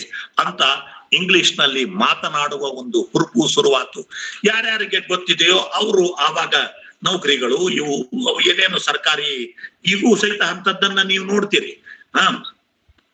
1918 ಮತ್ತು 20 ಆಸುಪಾಸಿನಲ್ಲಿ ವರದಾಚಾರ್ಯರ ವೃತ್ತಿ ನಾಟಕ ಕಂಪನಿಯಲ್ಲಿ ಪ್ರಥಮವಾಗಿ Rama Varma Leelavathi, I'm just telling you, Rama Varma Leelavathi, ಇದು Romeo Juliet, nothing but Romeo Juliet. ಇದನ್ನ ರೂಪಾಂತರದ ಒಂದು ಪ್ರದರ್ಶನದೊಂದಿಗೆ ಕನ್ನಡ ರಂಗಭೂಮಿಗೆ ವಿದ್ಯುಕ್ತವಾಗಿ ಶೇಕ್ಸ್ಪಿಯರ್ ಎಂಟ್ರಿ ಆಯಿತು. ಇದಕ್ಕಿಂತ ಮುಂಚೆನೂ ಆಗಿತ್ತು. ಅದು ಸುಮಾರು 1870ರಲ್ಲಿಯೇ ಡೆಪ್ಯೂಟಿ ಚನ್ನಬಸಪ್ಪನವರು ಮ್ಯಾಕ್ಬೆತ್ ಇದನ್ನ ಮಾಡಿದ್ರು. ಆದರೆ ಈ ನಾಟಕ 1918 ಅಥವಾ 1920 ಆಸುಪಾಸಿನೊಳಗ ವರದಾಚಾರ್ಯರ ವೃತ್ತಿ ನಾಟಕ ಕಂಪನಿ ಇದು ಅಂದ್ರ ಯೂನಿವರ್ಸಿಟಿಯನ್ನ ಬಿಟ್ಟು ಹೊರಗಿದೆ. ಏನಾಗಿದೆ? Any disturbance? Okay. Ramavarma Leelavati Romeo Juliet ಪ್ರದರ್ಶನದೊಂದಿಗೆ ಕನ್ನಡ ರಂಗಭೂಮಿಗೆ ಶೇಕ್ಸ್ಪಿಯರ್ ಎಂಟ್ರಿ ಆಯ್ತು. ಇದರ ಅನುವಾದ ಶ್ರೀ ಆನಂದರಾವ್ ಅನ್ನುವವರಿಂದ ಆಗಿತ್ತು. ಗಲ್ಲಾಪಟ್ಟಿಗೆಯ ದೃಷ್ಟಿಯಿಂದಲೂ ಯಶಸ್ವಿ ಆದದ್ದು. ಮತ್ತಿಷ್ಟು ಶೇಕ್ಸ್ಪಿಯರ್ ನಾಟಕಗಳಿಗೆ ರೂಪಾಂತರಗಳಿಗೆ ಅನುವು ಮಾಡಿಕೊಡ್ತು. ವಿಜಯಲಕ್ಷ್ಮಿ ಅವರ ಆ ಹಾಡು ಹಚ್ಚಬಹುದಾ? Yes sir. ಇಲ್ಲಿ Yes sir. We'll play sir. ಈಗ ರಾಮವರ್ಮ ಲೀಲಾವತಿಯ ನಾಟಕದ ಒಂದು ರೊಮ್ಯಾಂಟಿಕ್ ಹಾಡು. ಸ್ವಾಮಿ, ಯಾರ್ಯಾರು ಇದನ್ನ ಕೇಳ್ತಾ ಇದ್ದೀರೋ 1918ರಲ್ಲಿಯೇ ಇನ್ನೂ ವಿಶ್ವವಿದ್ಯಾನಿಲಯದ ಮೆಟ್ಟಲು ಹತ್ತಲಾರದವರು, ಬಟ್ ಇಂಗ್ಲಿಷ್ ಗೊತ್ತಿರುವವರು, ಅವರು ರೋಮಿಯೋ ಜೂಲಿಯಟ್ ನಾಟಕವನ್ನ ಬರೆದು ಅದರ ಒಂದು ರೊಮ್ಯಾಂಟಿಕ್ ಸಾಂಗ್ ಅನ್ನ ಇಲ್ಲಿ ನಾನು ಸ್ಯಾಂಪಲ್ ಆಗಿ ನಿಮಗೆ ಕೊಡ್ತಾ ಇದ್ದೇನೆ. ಅವರು ಪ್ರಯತ್ನ ಮಾಡಬಹುದಾದ್ರೆ ನಮ್ಮಲ್ಲಿ ಇವತ್ತು ಯಾಕೆ ಪ್ರಯತ್ನಗಳು ಆಗ್ತಾ ಇಲ್ಲ ಅನ್ನೋದು ಈ ಪ್ರಶ್ನೆಗೆ ನಾನು ಉತ್ತರ ಕೊಡೋದಿಲ್ಲ. ನೀವು ಏನು ಉತ್ತರವನ್ನ ಭಾವಿಸ್ತೀರೋ ಅದನ್ನ ಭಾವಿಸಬಹುದು. Are you ready? ಹಾಡಿಗೆ Yes sir. ಆನಂದರಾವ್ ಎಂಬ ನಾಟಕಕಾರರು 1889ರಲ್ಲಿ ರಚಿಸಿದ ರಾಮವರ್ಮ ಲೀಲಾವತಿ ಎಂಬ ನಾಟಕದಿಂದ ಮತ್ತೊಂದು ಪ್ರೇಮಗೀತೆ. ಎಂದಿಗೆ ಬರುವನೋ ಸುಂದರಾಂಗನೋ, ಎಂದಿಗೆ ಬರುವನೋ ಸುಂದರಾಂಗನೋ, ಸಂದರ್ಭ ಬಾಣದ ಕುಂದು ತಿರ್ಪೆ ನಾನು. ಎಂದಿಗೆ ಬರುವನೋ ಸುಂದರಾಂಗನೋ, ಎಂದಿಗೆ ಬರುವನೋ ಸುಂದರಾಂಗನೋ, ಕಂದರ್ಪ ಬಾಣದ ಕುಂದು ತಿರ್ಪೆ ನಾನು. ಮಾರ ಸುಂದರಾಂಗ ಬರುವೆನೆಂದು, ಮಾರ ಸುಂದರಾಂಗ ಬರುವೆನೆಂದು, ಬರ್ತದಿ ಬರುವಂತೆ ಕರುಣಿಸೋ ಗಿರಿಜಾತೆ, ಬರ್ತದಿ ಬರುವಂತೆ ಕರುಣಿಸೋ ಗಿರಿಜಾತೆ. ಎಂದಿಗೆ ಬರುವನೋ ಸುಂದರಾಂಗನೋ, ಎಂದಿಗೆ ಬರುವನೋ ಸುಂದರಾಂಗನು, ಕಂದರ್ಪ ಬಾಣದ ಕುಂದು ತಿರ್ಪೆ ನಾನು. ನಲ್ಲನ ಕಾಣದೆ ನಿಲ್ಲದಿ ಕಾಯವು, ನಲ್ಲನ ಕಾಣದೆ ನಿಲ್ಲದಿ ಕಾಯವು, ನಲನ ಕಾಣದೆ ನಿಲ್ಲದಿ ಕಾಯವು, ಉಲ್ಲ ಬಾಣ ನೆನ್ನ ಕೊಲ್ಲುತ್ತಿರುವವನು, ಉಲ್ಲ ಬಾಣ ನೆನ್ನ ಕೊಲ್ಲುತ್ತಿರುವವನು.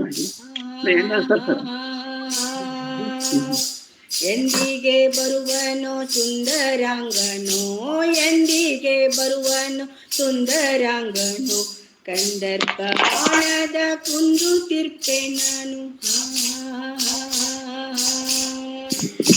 ವನಜ ನೇತ್ರನನ್ನು ಕಾಣುವವರೆಗೂ, ವನಜ ನೇತ್ರನನ್ನು ಕಾಣುವವರೆಗೂ, ದಿನವೊಂದು ಯುಗ ಎನಗೆ ಮಾತೆ ಕೇಳು, ದಿನವೊಂದು ಯುಗ ಎನಗೆ ಮಾತೆ ಕೇಳು, ದಿನವೊಂದು ಯುಗ ಎನಗೆ ಮಾತೆ ಕೇಳು. ಎಂದಿಗೆ ಬರುವನೋ ಸುಂದರಾಂಗನೋ, ಎಂದಿಗೆ ಬರುವನೋ ಸುಂದರಾಂಗನೋ, ಕಂದರ್ಪ ಬಾಣದ ಕುಂದು ತಿರ್ಪೆ ನಾನು. ಎಂದಿಗೆ ಬರುವನೋ, ಎಂದಿಗೆ ಬರುವನೋ, ಎಂದಿಗೆ ಬರುವನೋ ಸುಂದರಾಂಗನೋ, ಎಂದಿಗೆ ಬರುವನೋ ಸುಂದರಾಂಗನು. ಈಗ ಎಂದಿಗೆ ಬರುವನು ಸುಂದರಾಂಗನು ಅನ್ನೋ ಒಂದು ಆ ರೊಮ್ಯಾಂಟಿಕ್ ಆದಂತ ಹಾಡನ್ನ ನೀವು ರೋಮಿಯೋ ಜೂಲಿಯೆಟ್ಟಿನ ಆ ನಾಟಕದಿಂದ ತಗೊಂಡ್ರಿ. ಆನಂದರಾವ್ ಅವರು ನಮಗೆ ಕೊಟ್ಟರು. ಅದೇ ಸುಮಾರಿಗೆ ಕೆರೂರು ವಾಸುದೇವಾಚಾರ್ಯರು ತಮ್ಮ ಹವ್ಯಾಸಿ ನಾಟಕಗಳಿಗಾಗಿ, ಮೊದಲೇದು ಎಂದಿಗೆ ಬರುವ ಸುಂದರಾಂಗ ವೃತ್ತಿ ನಾಟಕಕ್ಕಾಗಿತ್ತು. ವಾಸುದೇವಾಚಾರ್ಯರು ಸಹಿತ ಹವ್ಯಾಸಿಗಳಿಗಾಗಿ ಸುರತ ನಗರದ ಶ್ರೇಷ್ಠಿ, ವಸಂತ ಯಾಮಿನಿ, ಸ್ವಪ್ನ ಚಮತ್ಕಾರ ಅಂದ್ರೆ ಮಿಡ್ ಸಮರ್ ನೈಟ್ ಟ್ರಿಪ್ಸ್ ಆಗಿ ಉತ್ತರ ಕರ್ನಾಟಕದಲ್ಲಿ ಈ ಕೆರೂರು ವಾಸುದೇವಾಚಾರ್ಯರು ಶೇಕ್ಸ್ಪಿಯರ್ ನನ್ನ ತಮ್ಮ ಮನೆಯ ಅಳಿಯನಂತೆ ನೋಡಿದರು ಮತ್ತು ಪ್ರದರ್ಶಿಸಿದರು ಅಂತ ನನ್ನ ಭಾವನೆ. ಇವು ಒಂದು ರೀತಿಯಿಂದ ಭಾರತೀಕರಣಗೊಂಡಂತ ನಾಟಕಗಳಾಗಿದ್ದು. ಶೇಕ್ಸ್ಪಿಯರ್ ಆಗಿ ಬರಲಿಲ್ಲ ಇಲ್ಲಿ. ಸುರತ ನಗರದ ಶ್ರೇಷ್ಠಿ, ಮರ್ಚೆಂಟ್ ಆಫ್ ವೆನಿಸ್, ಸುರತ ನಗರದ ಶ್ರೇಷ್ಠಿ, ಇವೆಲ್ಲವೂ ಭಾರತೀಕರಣಗೊಂಡಂತಹ ನಾಟಕಗಳು ಆಗಿದ್ದವು. ಇದು ಒಂಥರ ಚಾಲೆಂಜಿಂಗ್. ಆಮೇಲೆ ಗದಿಗಯ್ಯ ಹೊನ್ನಾಪುರ ಮಠ ರೂಪಾಂತರಿಸಿದ Tratika is nothing but Taming of the Shrew. MS Puttanna ಅವರ ಹೇಮಚಂದ್ರ ವಿಲಾಸ, ಕಿಂಗ್ ಲಿಯರ್, ಪರ್ವತವಾಣಿ ಅವರ Bahaddura Gandu, Taming of the Shrew, AS Murthy ಅವರ ಗಯ್ಯಾಳಿ ಗಂಡ, ಟೇಮಿಂಗ್ ಆಫ್ ದ ಶ್ರೀ, ಇವು ಸಹಿತ ನಾಟಕಗಳು. ಆಮೇಲೆ KS ನಿಸಾರ್ ಅಹ್ಮದ್ ಅವರು ಬರೆದಂತ Othello, Midsummer Nights, Ramachandra Dev ಅವರ ಹ್ಯಾಮ್ಲೆಟ್, ಮ್ಯಾಕ್ಬೆತ್ ಎಲ್ಲ. ಆಮೇಲೆ ಇದಕ್ಕಿಂತ ಸ್ವಲ್ಪ ಹಿಂದೆ ಪುಣೇಕರ್ ಅವರು, Shankar Mokashi Punekar, the famous English professor of yesteryears, Punekar ಅವರು ವಿಪರ್ಯಾಸ ವಿನೋದ, ಕಾಮಿಡಿ ಆಫ್ ಎರರ್ಸ್ ಅನ್ನ ಮಾಡಿದರು. VK ಗೋಕಾಕರು ಜ್ಞಾನಪೀಠ ಪ್ರಶಸ್ತಿ ಪಡೆದವರು ಜನನಾಯಕ ಅಂತ ಮಾಡಿದರು. ಚಂದ್ರಶೇಖರ್ ಕಂಬಾರ್ ಅವರ ಇತ್ತೀಚಿನ ಮಾರಿಕಾಡು ನಾಟಕ ಮತ್ತು ಮ್ಯಾಕ್ಬೆತ್ ಆಧಾರಿತ, ರಾಜಗೋಪಾಲ್ ವಿರಚಿತ ಕೊರಿಯೋಲಾನಸ್ ಸಹಿತ ಹೆಚ್ಚು ಪ್ರಯೋಗಗಳನ್ನ ಹವ್ಯಾಸಿ ಕ್ಷೇತ್ರದಲ್ಲಿ ಕಂಡಂತದ್ದು. ಇದು ಕೊರಿಯೋಲಾನಸ್ ಮೈಸೂರಿನಲ್ಲಿ ಪ್ರಯತ್ನ ಆಯ್ತು ಇದು, ಆದ್ರೆ ಹೊರಗೆ ಹೆಚ್ಚು ಬರಲಿಲ್ಲ. ಅಲ್ಲಿಯೇ 1-2 ಪ್ರದರ್ಶನಕ್ಕೆ ಅದು ಆಯ್ತು. ಕೊರಿಯೋಲಾನಸ್ ಈಗ ನಾವು ಮತ್ತೆ ತರಬಹುದಾ ಅಂತ ವಿಚಾರವನ್ನ ಮಾಡ್ತಾ ಇದ್ದೇವೆ. ಗೋಪಾಲ್ ವಾಜಪೇಯಿ ಭಾರತೀಕರಣಗೊಳಿಸಿದಂತ ಅಭಿನಯ ಭಾರತೀಯ ನಂದಭೂಪತಿ, ಕಿಂಗ್ಲಿ, ಇದು ನಂದಭೂಪತಿ ಅನ್ನುವ ನಾಟಕದ ಬಗ್ಗೆ ನಾನು ಒಂದ್ ಸ್ವಲ್ಪ ಹೇಳಬೇಕಾಗ್ತದೆ. ಯಾಕಂದ್ರೆ ಈ ನಾಟಕದಲ್ಲಿ ನಾನು ಒಂದು ಪ್ರಮುಖವಾದ ಪಾತ್ರದಲ್ಲಿ ಅಭಿನಯಿಸಿದ್ದೆ. ಯಾವುದು ಅದರೊಳಗೆ ನನ್ನ ಹೆಸರು ಯಾವುದೋ ಒಂದು ಚಲುವ ಅಂತ ಇಟ್ಟಿದ್ದವ ವಾಜಪೇಯಿ. ಗೋಪಾಲ್ ವಾಜಪೇಯಿ ಅವರು ನಂದ ಭೂಪತಿ ಕಿಂಗ್ ಲಿಯರ್ ಅನ್ನ ಭಾರತೀಕರಣಗೊಳಿಸಿ ಅವನನ್ನ ಒಬ್ಬ ಟ್ರೈಬಲ್ ರಾಜನನ್ನಾಗಿ ಮಾಡಿ, ಮತ್ತೆ ಅದ ಕತೆ ಉತ್ತಮವಾದ ಹಾಡು ನಮ್ಮ ಬಸವಲಿಂಗಯ್ಯ ಹಿರೇಮಠ್ ಹಾಡಿದ್ದು ಇವತ್ತಿಗೂ ಸಹಿತ ಇನ್ನೂ ನೆನಪಿನಲ್ಲಿ ಉಳಿತದೆ. ಅದನ್ನ ನಾನು ಇಲ್ಲಿ ಸಮಯದ ಅಭಾವದಿಂದ ಆ ಎಲ್ಲಾ ಹಾಡುಗಳನ್ನ ಬಳಸಲಿಕ್ಕೆ ಆಗಲಿಲ್ಲ. ನಂದ ಭೂಪತಿ ಆವಾಗಿನ ಟೈಮ್ನಾಗ ನಮಗ ಮೊಬೈಲ್ ಕ್ಯಾಮರಾಗಳು ಇರಲಿಲ್ಲ, ವಿಡಿಯೋಗಳು ಇರಲಿಲ್ಲ. ಅದರ ವಿಡಿಯೋ ಇದ್ರೆ ಅದನ್ನು ಸಹಿತ ನಾನು ಇವತ್ತು ಹಾಕ್ತಿದ್ದೆ. ನಂತರ ಅದರ ಬಗ್ಗೆ ಯಾಕೆ ಹೇಳ್ಬೇಕು ಅಂದ್ರೆ, ಇದೊಂದು ಐತಿಹಾಸಿಕವಾದದ್ದು. ಬಿ ಕಾರಂತರು ಇದರ ಮ್ಯೂಸಿಕ್ ನಿರ್ದೇಶನವನ್ನ ಮಾಡ್ಲಿಕ್ಕೆ ಗೋಪಾಳದಿಂದ ಬಂದಿದ್ರು ಅವರು. ಆಮೇಲೆ ಈ ನಾಟಕಗಳನ್ನ ನಂದ ಭೂಪತಿಯನ್ನ ನಾನು ತಗೊಂಡಾಗ, ನಂದ ಭೂಪತಿ ಸುಮಾರು 2.5 ತಾಸುಗಳ ಕಾಲ ಆದದ್ದು ನಾಟಕ. ಮೊದಲನೇ ಪ್ರದರ್ಶನ 1986ರಲ್ಲಿ ಸವಾಯಿಗಂಧರ್ ಹಾಲ್ನಲ್ಲಿ ಆಯ್ತು. ನಾನು ಅದರೊಳಗ ಕಿಂಗ್ ಲಿಯರ್ನ ಅಳಿಯನ ಪಾತ್ರ ಎಡ್ಮಂಡ್ ಅಂತ ಒಂದು ಬರ್ತದ, ಆ ಪಾತ್ರವನ್ನ ನಾನು ಮಾಡಿದ್ದೆ. ಈ ನಾಟಕಗಳು ಅಂದ್ರ ಸುಮಾರು 37 ನಾಟಕಗಳನ್ನ ವಿಲಿಯಂ ಶೇಕ್ಸ್ಪಿಯರ್ ಬರೆದಿದ್ದರೂ ಕೂಡ 20 ನಾಟಕಗಳು ಮಾತ್ರ ಭಾರತಕ್ಕೆ ಭಾರತೀಕರಣಗೊಂಡಾದರೂ ಬಂದಿವೆ, ಅನುವಾದಗೊಂಡಾದರೂ ಬಂದಿವೆ. ಭಾಷಾಂತರ ಅನುವಾದ ಒಂದೇ, ರೂಪಾಂತರಗಳೂ ಆಗಿವೆ. ಅಥವಾ ಅದೇ ಫ್ರೇಮ್ನಲ್ಲಿ ಪೂರ್ತಿಯಾಗಿ ಭಿನ್ನವಾದಂತಹ ಕಿಂಗ್ ಲಿಯರ್ ಅಂತ ಅಂದ್ರೆ ನಂದ ಭೂಪತಿ ಅಂತ ನಾಟಕಗಳು ಸಹಿತ ಬಂದಿವೆ ಅನ್ನೋದು ಮುಖ್ಯವಾದದ್ದು. ಈ 20 ನಾಟಕಗಳು 37 ಅವ ಬರೆದ, ಒಂದು ರೀತಿಯಿಂದ ಎಲ್ಲವೂ ಬಂದಿವೆ. ಆದ್ರೆ 20 ನಾಟಕಗಳಲ್ಲಿ ಇವೇ ಯಾಕೆ ಬಂದವು ಅನ್ನುವ ಒಂದು ಸಾಮಾನ್ಯವಾದ ಒಂದು ಕುತೂಹಲ ಹುಟ್ಟಬಹುದು.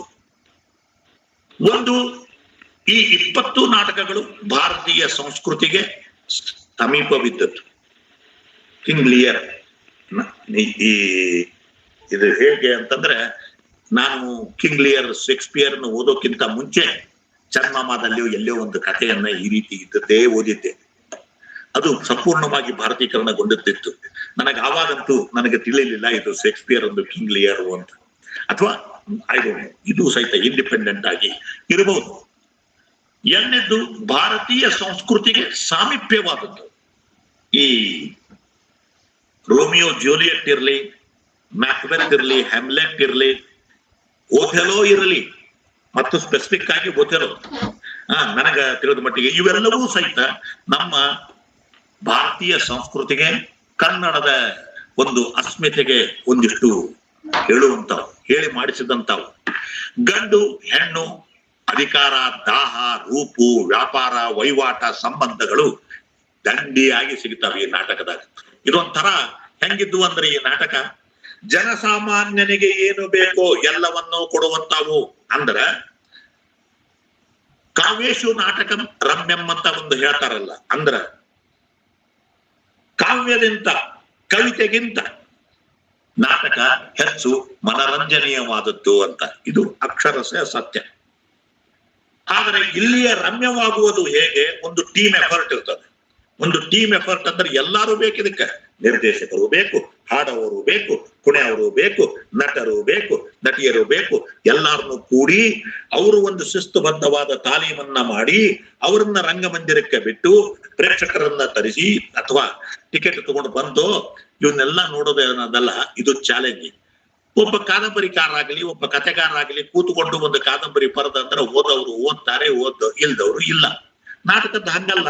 ಇದು ಒಂಥರ ಕ್ರಿಕೆಟ್ ಒಬ್ಬನೇ ಹೆಂಗ ಆಡ್ಲಿಕ್ಕೆ ಆಗೋದಿಲ್ವೋ ಹಾಗೆ ನಾಟಕವೂ ಸಹಿತ ಒಬ್ಬನೇ ಮಾಡ್ಲಿಕ್ಕೆ ಆಗೋದಿಲ್ಲ. ಪ್ರೇಕ್ಷಕರು ಬೇಕು, ನಟನು ಬೇಕು, ನಿರ್ದೇಶಕ ಬೇಕು, ನಟಿ, ಪೋಷಕ ನಟರು, ಕಾಮಿಡಿ ಎಲ್ಲಾರು ಬೇಕು. ಸೊ ನಾಟಕ ಆಗೋದು, ಅದಕ್ಕೆ ನಾಟಕಗಳನ್ನ ಬರೆಯುವವರು ಕಡಿಮೆ.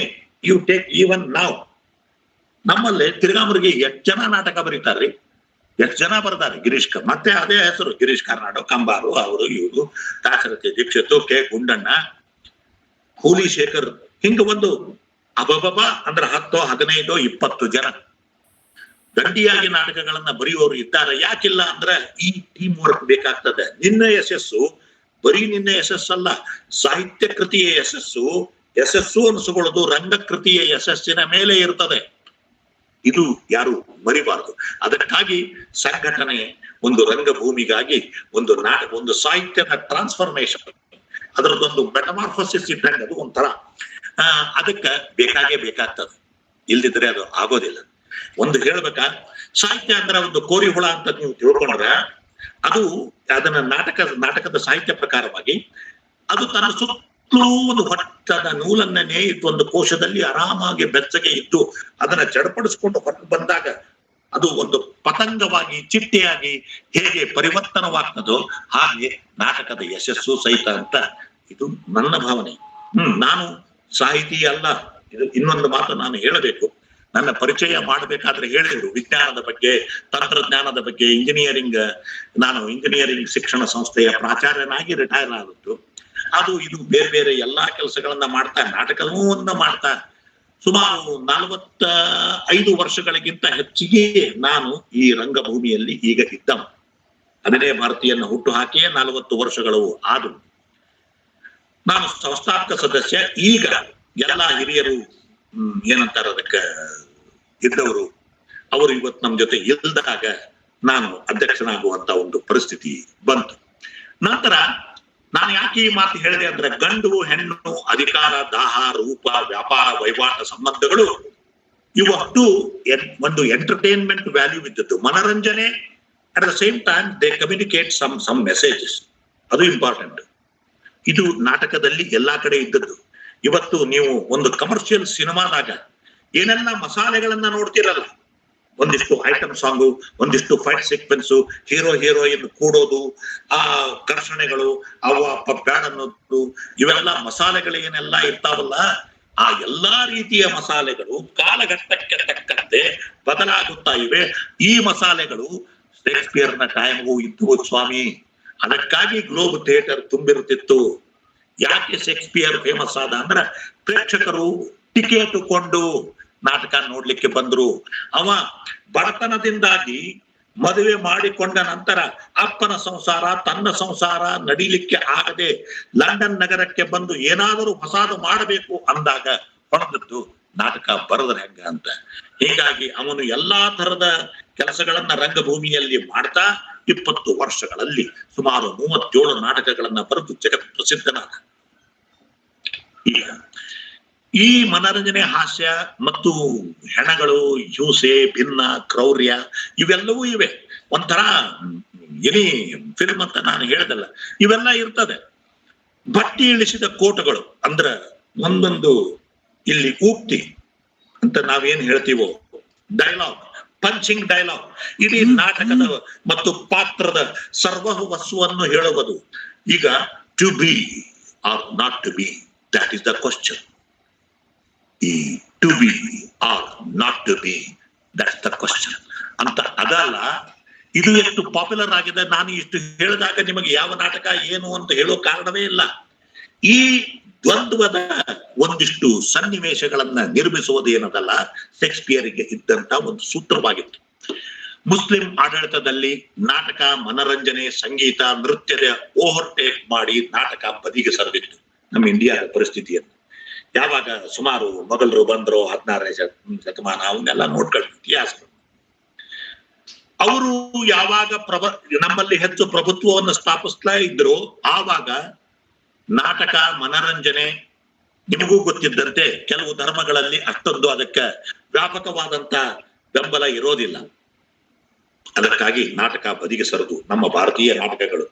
ಅಂತ ಟೈಮ್ನಾಗ ಬ್ರಿಟಿಷರು ಬಂದ್ರು. ಸೊ ಬ್ರಿಟಿಷರು ತಮ್ಮ ಜೊತೆ ಇಂಗ್ಲಿಷ್ ಅನ್ನು ತಂದ್ರು, ಇಂಗ್ಲಿಷ್ ಶಿಕ್ಷಣ ಕ್ರಮವನ್ನ ತಂದ್ರು, ಶೇಕ್ಸ್ಪಿಯರ್ನನ್ನು ತಂದ್ರು.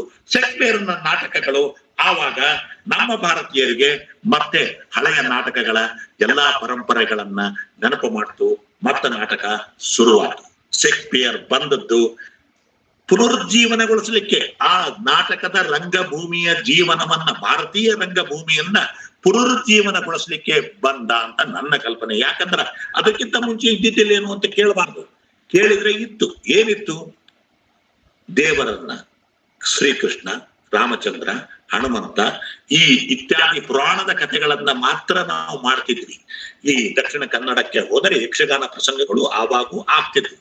ಆ ಎಲ್ಲಾ ಯಕ್ಷಗಾನದ ಪ್ರಸಂಗ ಆಗ್ಲಿ, ರಾಮಲೀಲಾದಂತ ಉತ್ತರದಲ್ಲಿ ಇರುವಂತಹ ನಾಟಕಗಳು ಎಲ್ಲವೂ ಸಹಿತ ದೇವರ ಒಂದು ಆಟದೊಳಗೆ ಬರ್ತಿದ್ವು. ಇವರಿಗೆ ಒಂದು ಮಿಕ್ಸ್ಡ್ ಮಸಾಲಾ ಬೇಕಾಗಿತ್ತು ನಮ್ಮ ಭಾರತೀಯ ಪ್ರೇಕ್ಷಕರಿಗೂ ಸಹಿತ. ಅದನ್ನ ಶೇಕ್ಸ್ಪಿಯರ್ ಕೊಡ್ತಾನ, ಬ್ರಿಟಿಷರು ಕೊಡ್ತಾರ, ಇಂಗ್ಲಿಷ್ ಕೊಡ್ತದ ಅನ್ನುವ ಭಾವನೆ ಅದು ಹೆಚ್ಚು ಗಟ್ಟಿಯಾಗಿ ಇರುವಂತೆ ಮಾಡ್ತು. ಅದಕ್ಕ ಇನ್ನೂ ಒಂದಿತ್ತು ರೈನ್ಫೋರ್ಸ್ಮೆಂಟ್ ಪಾರ್ಟ್ ಅಂದ್ರ ಶಿಕ್ಷಣ ವ್ಯವಸ್ಥೆಯಲ್ಲಿ ನಾಟಕ ಬಂತು. ಅದು ಇಂಪಾರ್ಟೆಂಟ್. ನಮಗ ಎಲ್ಲಾ ಸ್ನಾತಕೋತ್ತರ ತರಗತಿಯೊಳಗ, ಪದವಿ ತರಗತಿಯೊಳಗ ಶೇಕ್ಸ್ಪಿಯರ್ ಕಲಿಸ್ಬೇಕು, ಕಲಿಬೇಕು. ಇದನ್ನ ಕಲ್ತರ ನಮಗ್ ಒಳ್ಳೆ ಬ್ರಿಟಿಷ್ ನೌಕರಿ ಸಿಗ್ತದ ಅನ್ನುವ ಒಂದಿಷ್ಟು ಏನದಲ್ಲ ಅದೆಲ್ಲ. ಹೀಗಾಗಿ ರಾಜರುಗಳ ನಾಟಕಕ್ಕೆ ಅಷ್ಟೇನು ಪ್ರೋತ್ಸಾಹ ಇರಲಿಲ್ಲ. ಈ ಬಿಳಿಯರ ಪ್ರಭಾವ, ಭಾರತೀಯ ಭಾಷೆ, ಬರಿಯ ಆಕರ್ಷಣೆ ಹಾಗೂ ಆಗಿನ ಕಾಲದ ಬುದ್ಧಿಜೀವಿಗಳ ಅನುಕರಣೆ ಮತ್ತು ಸಂಸ್ಕೃತ ಭಾಷೆಯ ನಿರ್ಲಕ್ಷ್ಯತೆ ಮತ್ತು ಪ್ರಾಚೀನ ಗ್ರಂಥಗಳ ಅವಹೇಳನ, ಅವುಗಳ ಜ್ಞಾನದಿಂದ ನೌಕರಿ ದೊರೆಯದೆ ಇರುವುದು ಇಂಗ್ಲಿಷನ್ನ ಅರಿತಾಗ ಮಾತ್ರ ನಿಮಗೆ ಗಟ್ಟಿಯಾಗಿ ಕಾಲೂರುವಂತೆ ಆಯಿತು. ಅಂದ್ರೆ ಶೇಕ್ಸ್ಪಿಯರ್ ಗಟ್ಟಿಯಾಗಿ ಕಾಲು ಊರುವಂತೆ ಆಯಿತು. ಇನ್ನ ಬ್ರಿಟಿಷರ ಆಡಳಿತ, ಅವರ ನೌಕರಿ, ಇವೆಲ್ಲವೂ ಇಂಡೈರೆಕ್ಟ್ಲಿ ಸಪೋರ್ಟೆಡ್ ದಿಸ್. ನಿಮಗೆ ಗೊತ್ತಿದೆ, ಆಡಳಿತದಲ್ಲಿರುವ ಸರ್ಕಾರ ಮನಸ್ಸು ಮಾಡಿದರೆ ಏನನ್ನಾದರೂ ಮಾಡಬಹುದು. ನಾನು ಈಗ ಕಂಟೆಂಪ್ರರಿ ಉದಾಹರಣೆಗಳನ್ನ ತೆಗೆದುಕೊಳ್ಳುವುದಿಲ್ಲ. ನೀವು ಸ್ವಲ್ಪ ವಿಚಾರ ಮಾಡಿದರೆ, ಯಾಕೆ ನಮಗೆ ಐತಿಹಾಸಿಕ ಪುರುಷರು ಬಹಳ ಮಹತ್ವದ್ದಾಗ್ತಾರೆ? ಯಾವ ಐತಿಹಾಸಿಕ ಪುರುಷರ ಹೆಸರನ್ನ ನಾನು ತೆಗೆದುಕೊಳ್ಳುವುದಿಲ್ಲ, ಯಾಕಂದ್ರೆ ಅದು ಎಲ್ಲೋ ಚೂಸ್ತದೆ, ಅದಕ್ಕೆ ಅದು ಬೇಡ ಅಂತ. ಬ್ರಿಟಿಷರ ಆಡಳಿತ, ಅವರ ನೌಕರಿ ಆಕರ್ಷಣೆಗಳು ಮತ್ತೊಂದಿಷ್ಟು ಇದನ್ನ ಮಾಡ್ತು. ಕಣಗಲ್ ಹನುಮಂತರಾಯರು ಸಹಿತ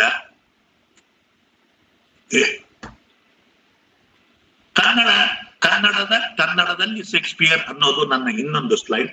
ಇಲ್ಲಿ ಏನಿದೆಯಪ್ಪ, ನಾನು ಈಗಾಗಲೇ ಹೇಳಿದೆ 37ರಲ್ಲಿ 20 ನಾಟಕಗಳು ಕನ್ನಡಕ್ಕೆ ಬಂದಿವೆ.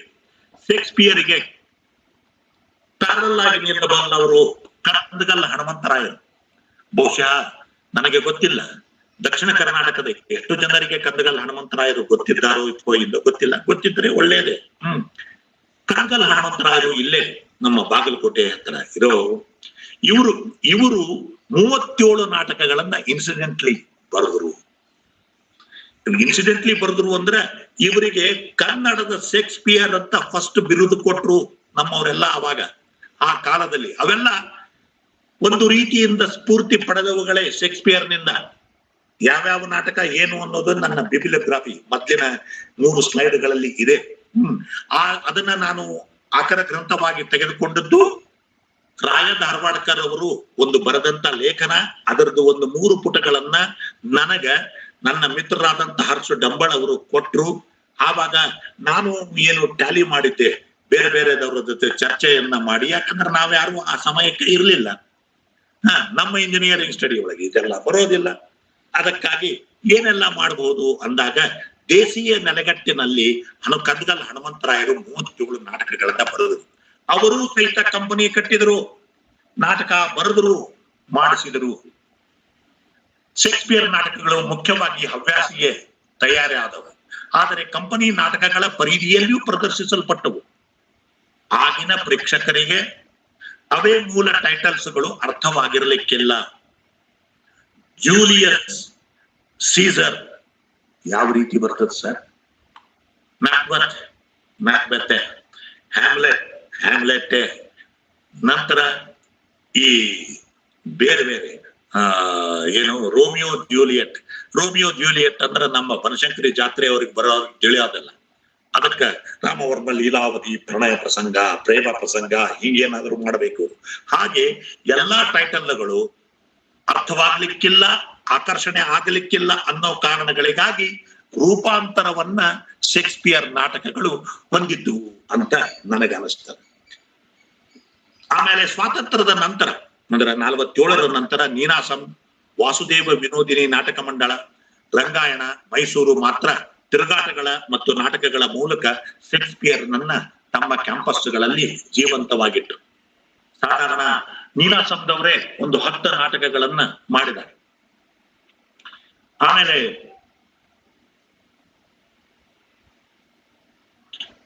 ಈ ಪ್ರಸ್ತುತ ಕಾಲದಲ್ಲಿ ಈಗ ಒಂದು 2-3 ತಿಂಗಳಲ್ಲಿ ನಾನು ನೋಡಿದೆ ಮಾರಿಕಾಡು ಅಂತ ಮ್ಯಾಕ್ಬೆತ್ ನಾಟಕ ಪ್ರದರ್ಶನಗೊಂಡಿದೆ. ಸಾಹಿತ್ಯ ಕೃತಿ ಮತ್ತು ರಂಗಕೃತಿ, ಒಂದು ನಾಟಕ ಸಾಹಿತ್ಯ ಕೃತಿಯಾಗಿ ಮೊದಲೇ ಹೆಸರು ಮಾಡಿ ಪ್ರದರ್ಶನಗಳಲ್ಲಿ ಮತ್ತೆ ಮತ್ತೆ ಭಿನ್ನ ಭಿನ್ನವಾದ ರೀತಿಯಲ್ಲಿ ಒಳ್ಳೆ ಹೆಸರು ಮಾಡಿದ ಶ್ರೇಯಸ್ಸು ಶೇಕ್ಸ್ಪಿಯರ್ ನಾಟಕಗಳು.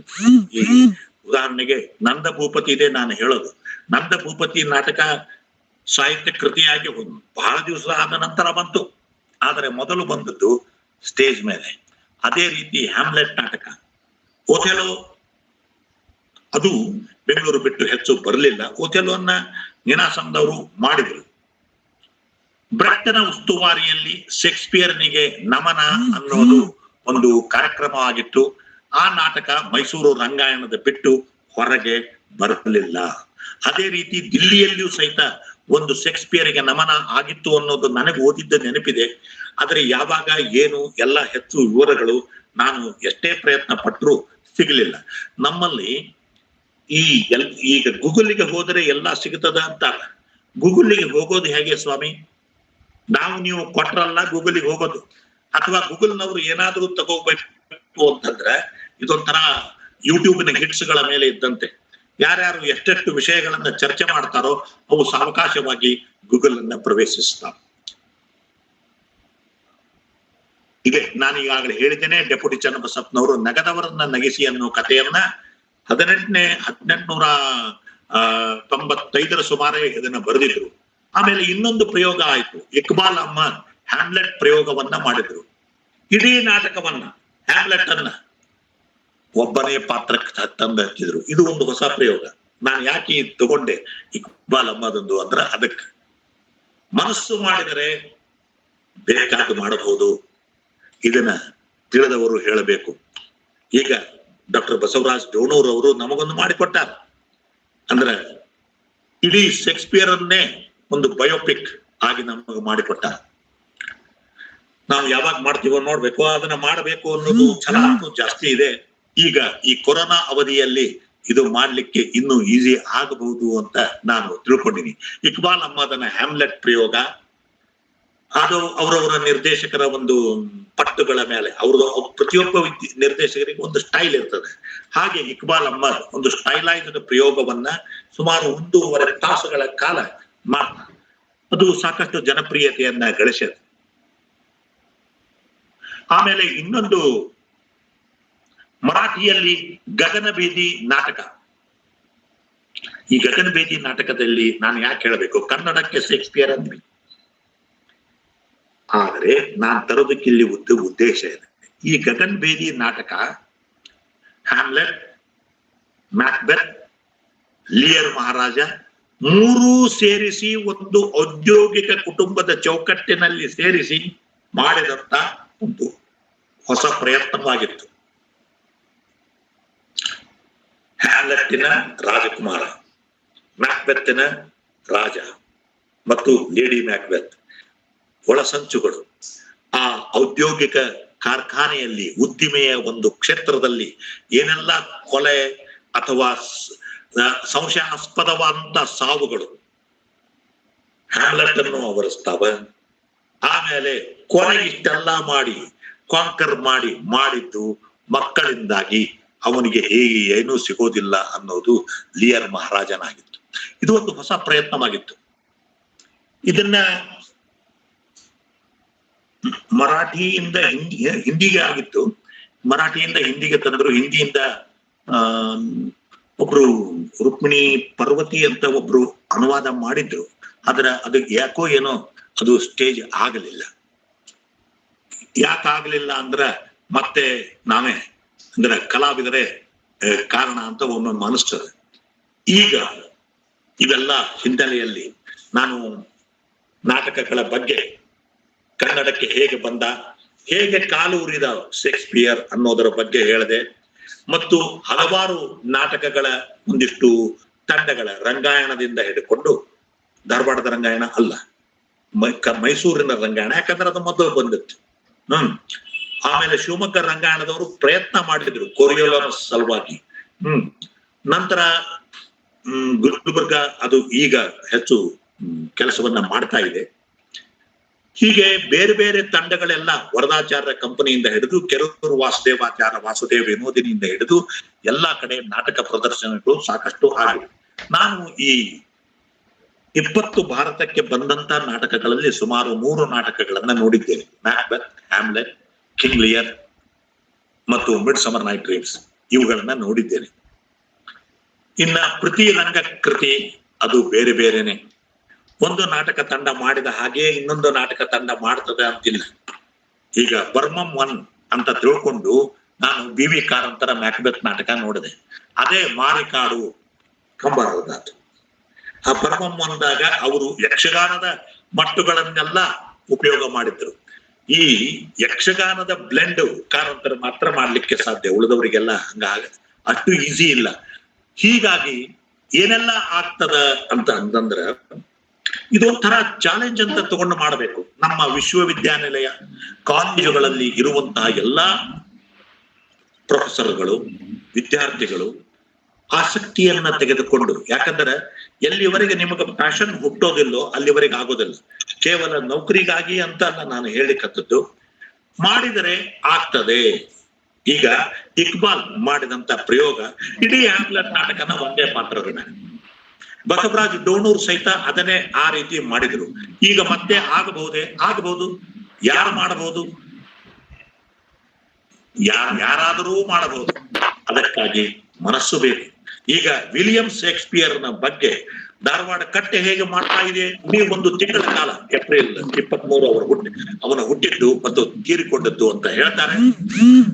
ಮಾಡಬಹುದಾಗಿತ್ತು. ಆದ್ರೆ ಯಾಕೆ ಕೆಲವು ವ್ಯಕ್ತಿಗಳಿಗೆ ಬರ್ತದೆ ಅಂತಂದ್ರೆ ಇದೇ ಅದರ ಮುಂದಿನ ಅಂತ ನನಗೆ ಅನಿಸ್ತದೆ. ಸೊ ಸ್ನೇಹಿತರೆ,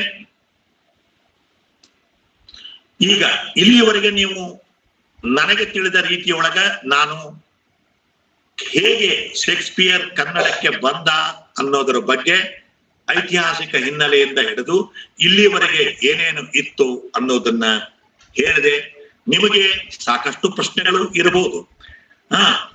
ಆಮೇಲೆ ಬಂದ ನಾಟಕಗಳು 37ರಲ್ಲಿ 20 ಕರ್ನಾಟಕಕ್ಕೆ ಬಂದದ್ವು. ಅವು ಯಾಕೆ ಬಂದವು, ಅದಕ್ಕೆ ಕಾಮನ್ ಅಂಶಗಳು ಏನಿದ್ವು ಅನ್ನೋದನ್ನ ಸಹಿತ ನಾನು ಹೇಳಿದೆ. ಈಗ ನಿಮಗೇನಾದರೂ ಪ್ರಶ್ನೆಗಳು, ಸಲಹೆ ಸೂಚನೆಗಳು ಅಥವಾ ತಕರಾರುಗಳು ಏನೇ ಇದ್ದರೂ ಸಹಿತ ಈಗ ಹೇಳಬಹುದು ಅಂತ ನನಗ ಅನಿಸ್ತದ. ಧನ್ಯವಾದಗಳು. ನನಗೆ ತಿಳಿದ ಹಾಗೆ ಏನವೆಲ್ಲವನ್ನ ಇಲ್ಲಿ ಹೇಳಲಿಕ್ಕೆ ಪ್ರಯತ್ನವನ್ನ ಮಾಡಿದೆ. ನಿಮಗೆ ಈಗ ಮೇಡಮ್ ಸಮಯ ಆಯ್ತಾ? Yes, sir. Okay, thank you. Thank you, sir. ನಾನು 50 ನಿಮಿಷ ಹೆಚ್ಚಿಗೆ ಮಾಡಿದ ಕಾಣಿಸ್ತದೆ, ಜಾಸ್ತಿ ಆಯ್ತು ಇಲ್ಲ sir, exact time you have taken, sir. Okay, Thank you, sir. Thank you. So thanks to Donor, thanks to Dr. Prakash Balikai, and thanks to Vijay Lakshmi Dan Reddy ಅವರಿಗೆ. ಯಾಕಂದ್ರೆ ನಾವು ಈ ಪ್ರೆಸೆಂಟೇಶನ್ ಮಾಡಬೇಕಾದ್ರೆ ಸಾಕಷ್ಟು ಏನು ಹೇಳ್ಬೇಕು, ಪ್ರಯತ್ನಗಳನ್ನ ಅದು ಇದು ಏನೇನೋ ಮಾಡಿದ್ವಿ. ಸ್ವಲ್ಪ ನನಗೇನಿತ್ತು, ಇದೊಂದು ಬೇರೆ ರೀತಿಯಿಂದ ಆಗಬೇಕು. ಮುಂದೆ ಆದರೆ ಹೇಗಾಗಬಹುದು ನನಗೆ ಗೊತ್ತಿಲ್ಲ, ಆದ್ರೆ ಹಿಂದಾದಂಗ ನಂದಾಗಬಾರದು, ಬೇರೆನೆ ಆಗಬೇಕು ಅನ್ನುವ ಒಂದು how it can be little different from others ಅಂದಾಗ ಒಂದಿಷ್ಟು ಆಡಿಯೋ ವಿಡಿಯೋ ಇದ್ರೆ ಅದನ್ನು ಉಪಯೋಗ ಮಾಡ್ತಿದ್ದೆ. ಅದಕ್ಕೊಂದು ಸ್ವಲ್ಪ ತಂತ್ರಜ್ಞಾನನೂ ಬೇಕಾಗ್ತದೆ. ನನ್ನ ಹತ್ರ ರೆಡಿ ವಿಡಿಯೋ ಅಂದ್ರೆ ಕಾಪಿ ಪೇಸ್ಟ್ ಮಾಡೋದು ಬೇಡಾಗಿತ್ತು ನನಗೆ. ನಾನಾಗೆ ಏನ್ ಮಾಡ್ಲಿಕ್ಕೆ ಸಾಧ್ಯದನೋ ಇವು ಎರಡು ಆಡಿಯೋ, ಒಂದು ಆಡಿಯೋ ನಾನೇ ಮಾಡಿದ್ದು, ಇನ್ನೊಂದು ಆಡಿಯೋ ಶ್ರೀಮತಿ ಮೇಘನಾ ಜಾಗೀರ್ದಾರ್ ಅವರು ಹಾಡಿದ್ದು. ನಮ್ಮ ರಂಗಭೂಮಿಯ ರಂಗುಗಳಿಗೆ ಒಂದು ಕಾರ್ಯಕ್ರಮಕ್ಕೆ ಅವರು ಇದನ್ನ ಉಪಯೋಗ ಮಾಡಿದ್ರು. ಅದು ನೆನಪಾತ್ ನನಗೆ. ಸೊ ಅವ್ರನ್ನ ರಿಕ್ವೆಸ್ಟ್ ಮಾಡ್ಕೊಂಡೆ ಆಡಿಯೋ ಕಳಿಸ್ರಿ ಅಂತ ಅವರು ಕಳಿಸಿದ್ರು. ನಾನು ರೆಡ್ಡಿ ಅವರಿಗೆ ಅದನ್ನ ಕಳಿಸಿದೆ. ಈಗೆಲ್ಲ ಇವತ್ತಿನ ಈ ನನ್ನ ಉಪನ್ಯಾಸ sharing of information, sharing of my own experience, this has all happened on account of all these people.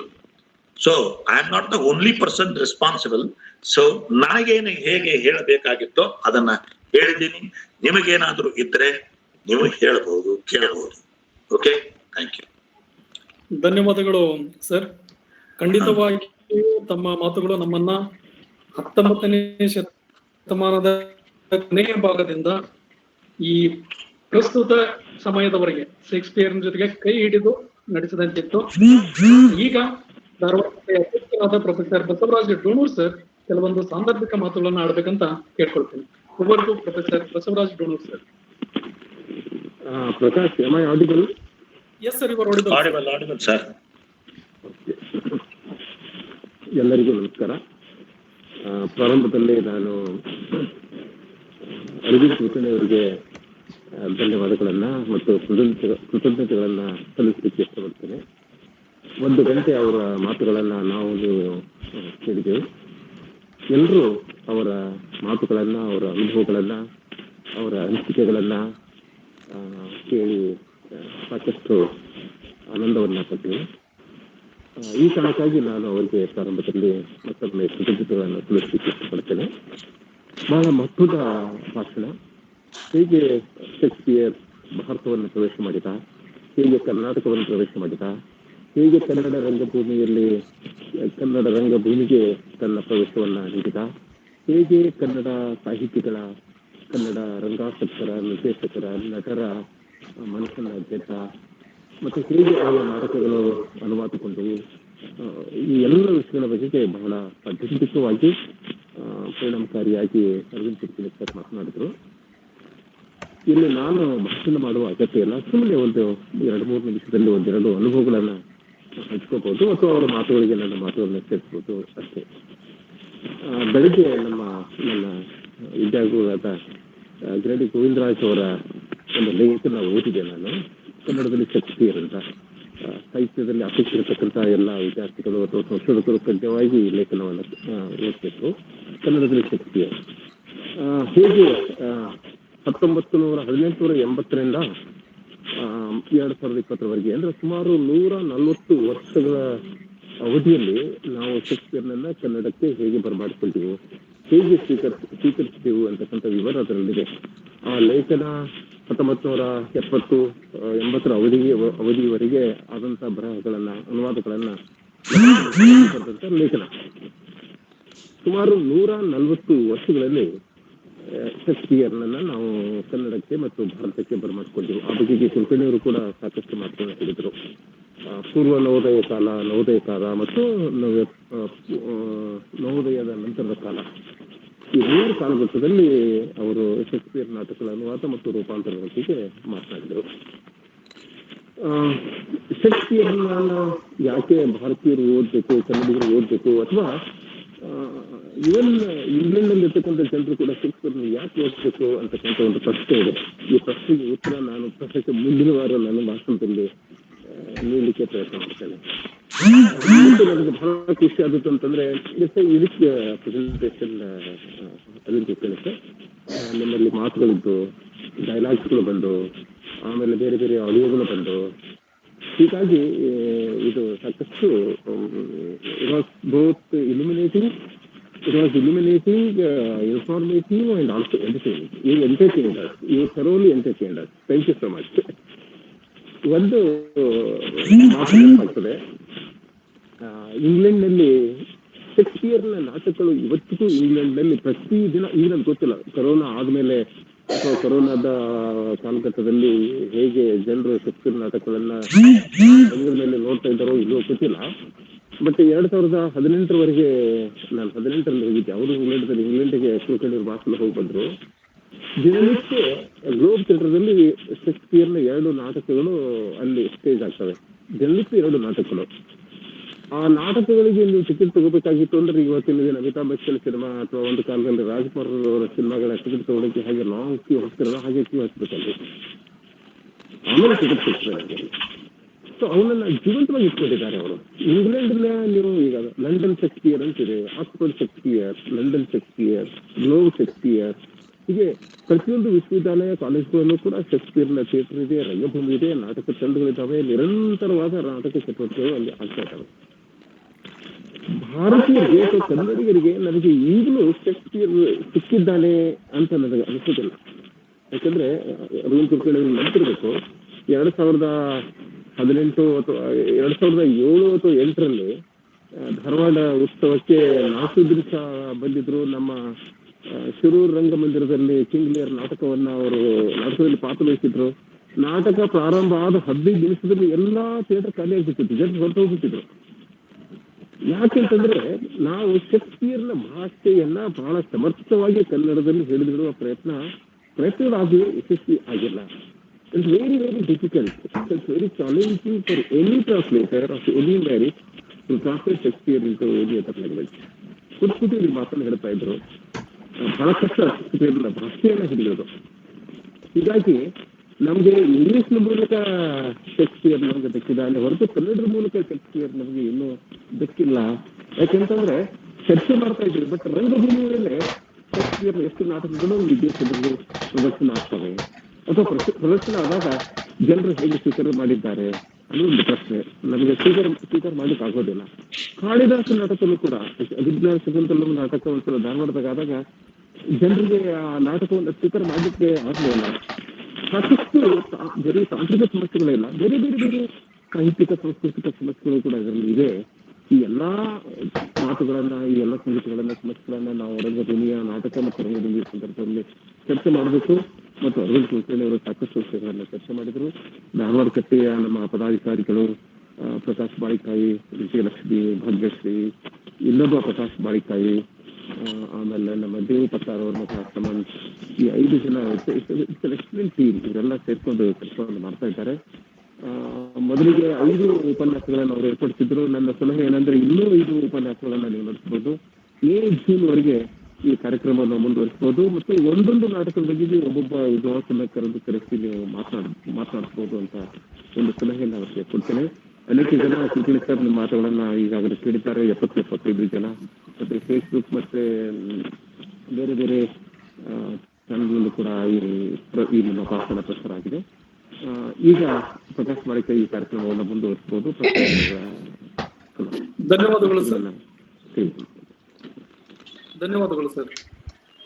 ಯಾರಾದ್ರೂ ಪ್ರಶ್ನೆಗಳನ್ನ ಕೇಳೋದಿದ್ರೆ ಕೇಳುಗರು ಅರವಿಂದ್ ಕುಲಕರ್ಣಿ ಸರ್ಗೆ ನೇರವಾಗಿ ಪ್ರಶ್ನೆಗಳನ್ನ ಕೇಳಬಹುದು. ಕುಲಕರ್ಣಿ ಸರ್ ನಮಸ್ಕಾರ. ನಮಸ್ಕಾರ, ಹೇಳ್ರಿ. ಬಹಳ ಸಮಗ್ರವಾಗಿ ಮತ್ತು ಮಾಹಿತಿಯನ್ನ ಕಲೆ ಹಾಕಿ ನೀವು ಪ್ರೆಸೆಂಟೇಶನ್ ಮಾಡಿದ್ರಿ. ನಂಗೊಂದು ಇಂಟ್ರೆಸ್ಟಿಂಗ್ ಒಂದು ಸುಮ್ನೆ ಹೈಪೋಥಿಸಿಸ್, ಒಂದು ಹೊಳವು, ಡೆಪ್ಯೂಟಿ ಚನ್ನಬಸಪ್ಪನವರು ಕೂಡ ಶೇಕ್ಸ್ಪಿಯರ್ ಅನ್ನ ಟ್ರಾನ್ಸ್ಲೇಟ್ ಮಾಡಿದ್ರು ಅಂತ ಹೇಳಿದ್ರಿ. ಅಂದ್ರೆ ಡೆಪ್ಯೂಟಿ ಚನ್ನಬಸಪ್ಪನಂತವ್ರು ಯಾಕೆ ಮಾಡಿದ್ರು ಒಂದು, ಮತ್ತು ಶೇಕ್ಸ್ಪಿಯರ್ ಕನ್ನಡಕ್ ಬರೋದು ಅಂತಂದ್ರ ಆ ಟೈಮ್ ನಿಮಗ್ ಗೊತ್ತಿದ್ದಂಗ ಧಾರವಾಡದಾಗ ಕನ್ನಡ ಕಟ್ಟುವ ಕೆಲಸ ನಡೆದಿತ್ತು.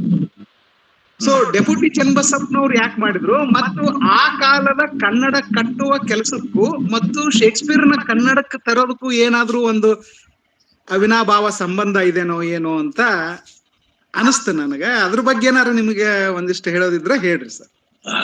ನೋಡ್ರಿ, ನಾನು ಇದಕ್ಕೆ ಕಾರಣಗಳನ್ನು ಸಹಿತ ಸ್ವಲ್ಪ ಸೂಕ್ಷ್ಮವಾಗಿ ಹೇಳಿನಿ.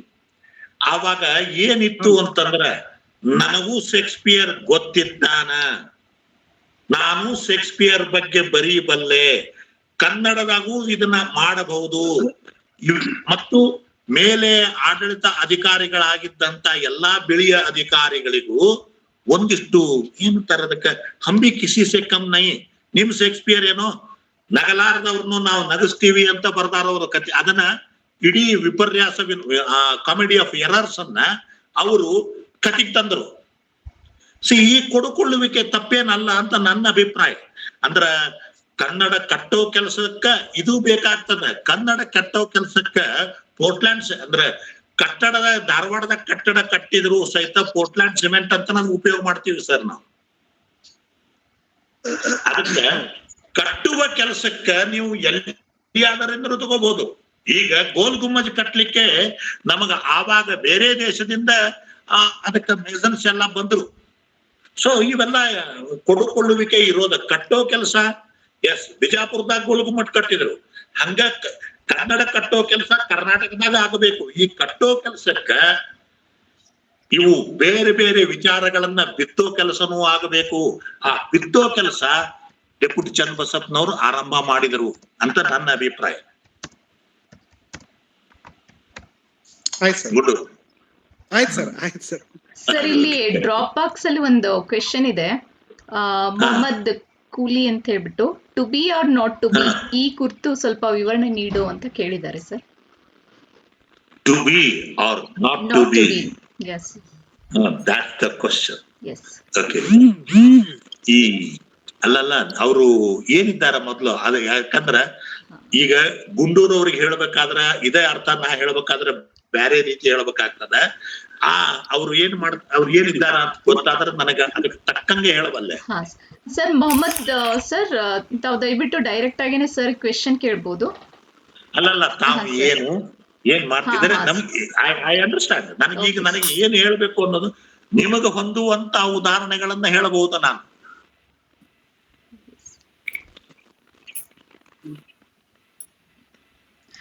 Student ಇದಾರಂತೆ sir.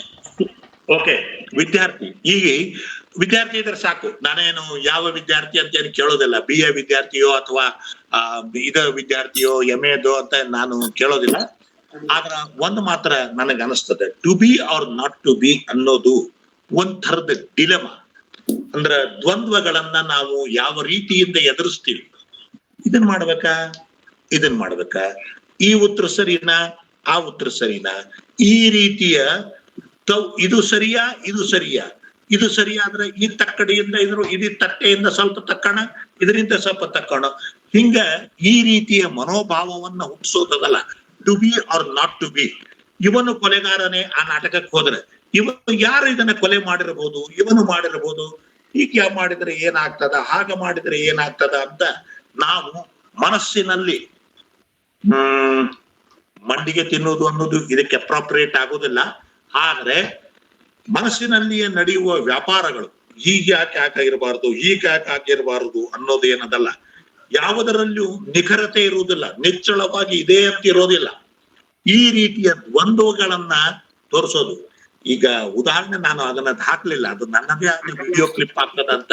To be or not to be, ಇದನ್ನ ನಾನು ಒಂದು ವಿಡಿಯೋನು ಮಾಡಿದ್ದೆ, ಈ ಸ್ಟೋಲಿ ಲಾಕ್ ಇದು ಬೇರೆ ಕಾರಣಗಳಿಗಾಗಿ ಮಾಡಿದ್ದೆ ಅದನ್ನ ಇಟ್ ವಾಸ್ ವೆರಿ ಶಾರ್ಟ್. ಅದು ಬಹಳ ಎಂಫಸಿಸ್ ಮಾಡುವಷ್ಟು ಇರ್ಲಿಲ್ಲ. ನನಗೆ ಗೊತ್ತಿದ್ದದ್ದು ದ್ವಂದ್ವದ ಹಿನ್ನೆಲೆ, ಏಕ್ದಮ್ ನಿರ್ಧಾರಗಳನ್ನ ತೆಗೆದುಕೊಳ್ಳಿಕ್ಕೆ ಆಗಲಿಕ್ಕೆ ಬರಲಾರದಂತ ಮನೋಸ್ಥಿತಿ ಏನದಲ್ಲ, ಅದು to be or not to be, that's the question. ನಾನು ಹೇಳಿದ್ದು ತಿಳಿತಾ ಅಥವಾ ಇಲ್ಲೋ ಗೊತ್ತಾಗ್ಲಿಲ್ಲ. ಥ್ಯಾಂಕ್ ಯು ಸರ್ ಅಂತ ಹೇಳಿದ್ರಿ, ಥ್ಯಾಂಕ್ ಯು. ಓಕೆ,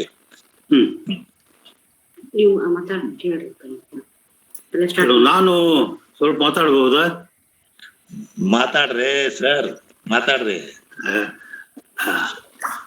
ಇಲ್ಲಿ ನಾನು 2 ವಿಷಯದ ಬಗ್ಗೆ ಹೇಳಬೇಕಂತ ಮಾಡೇನಿ. ಮೊದಲಿದ್ದು ಡಾಕ್ಟರ್ ಗುಂಡೂರ್ ಅವರು ಕೇಳಿದಂತ ಒಂದು ಪ್ರಶ್ನೆ, ಕನ್ನಡವನ್ನು ಕಟ್ಟುವ ಕೆಲಸದಲ್ಲಿ ಶೇಕ್ಸ್ಪಿಯರ್ ಯಾಕೆ ಬೇಕಾದ ಅಂತ. ಕನ್ನಡ ಸಾಹಿತ್ಯ ಮತ್ತು ಕನ್ನಡದ ಸಾಹಿತ್ಯಿಕ ಸಂದರ್ಭ ಆ ಕಾಲದ ನೋಡಿದ್ರೆ ಅಲ್ಲಿ ಸ್ವಲ್ಪ ಕನ್ನಡ ಮರೆಯಾಗಿ ಹೋಗಿತ್ತು. ಹೀಗೆ ಒಂದು ರೀತಿಯಿಂದ ಕನ್ನಡ ಪುನರುಜ್ಜೀವನ ಆಗಬೇಕಾಗಿತ್ತು, ಕನ್ನಡವನ್ನು ಕಟ್ಟುವ ಕೆಲಸವೂ ಆಗಬೇಕಾಗಿತ್ತು. ಹೀಗಾಗಿ ಇಂಗ್ಲಿಷ್ ಶಿಕ್ಷಣ ಮತ್ತು ಇಂಗ್ಲಿಷ್ ಸಾಹಿತ್ಯದ ಪ್ರಭಾವದಿಂದಾಗಿ ಕನ್ನಡದಲ್ಲಿ ಹೊಸತನದ ಗಾಳಿ ಬಂತು. ಕನ್ನಡ ಬಲ್ಲವರಿಗೆಲ್ಲ BM ಶ್ರೀ ಅವರ ಇಂಗ್ಲಿಷ್ ಗೀತೆಗಳು ಯಾವ ರೀತಿ ಕನ್ನಡ ಕಾವ್ಯಕ್ಕೆ ಒಂದು ಹೊಸ ಸ್ವರೂಪವನ್ನು ಕೊಟ್ಟು ಎಂಬುದು ಎಲ್ಲರಿಗೂ ಗೊತ್ತಿರುವಂತಹ ಒಂದು ವಿಷಯ.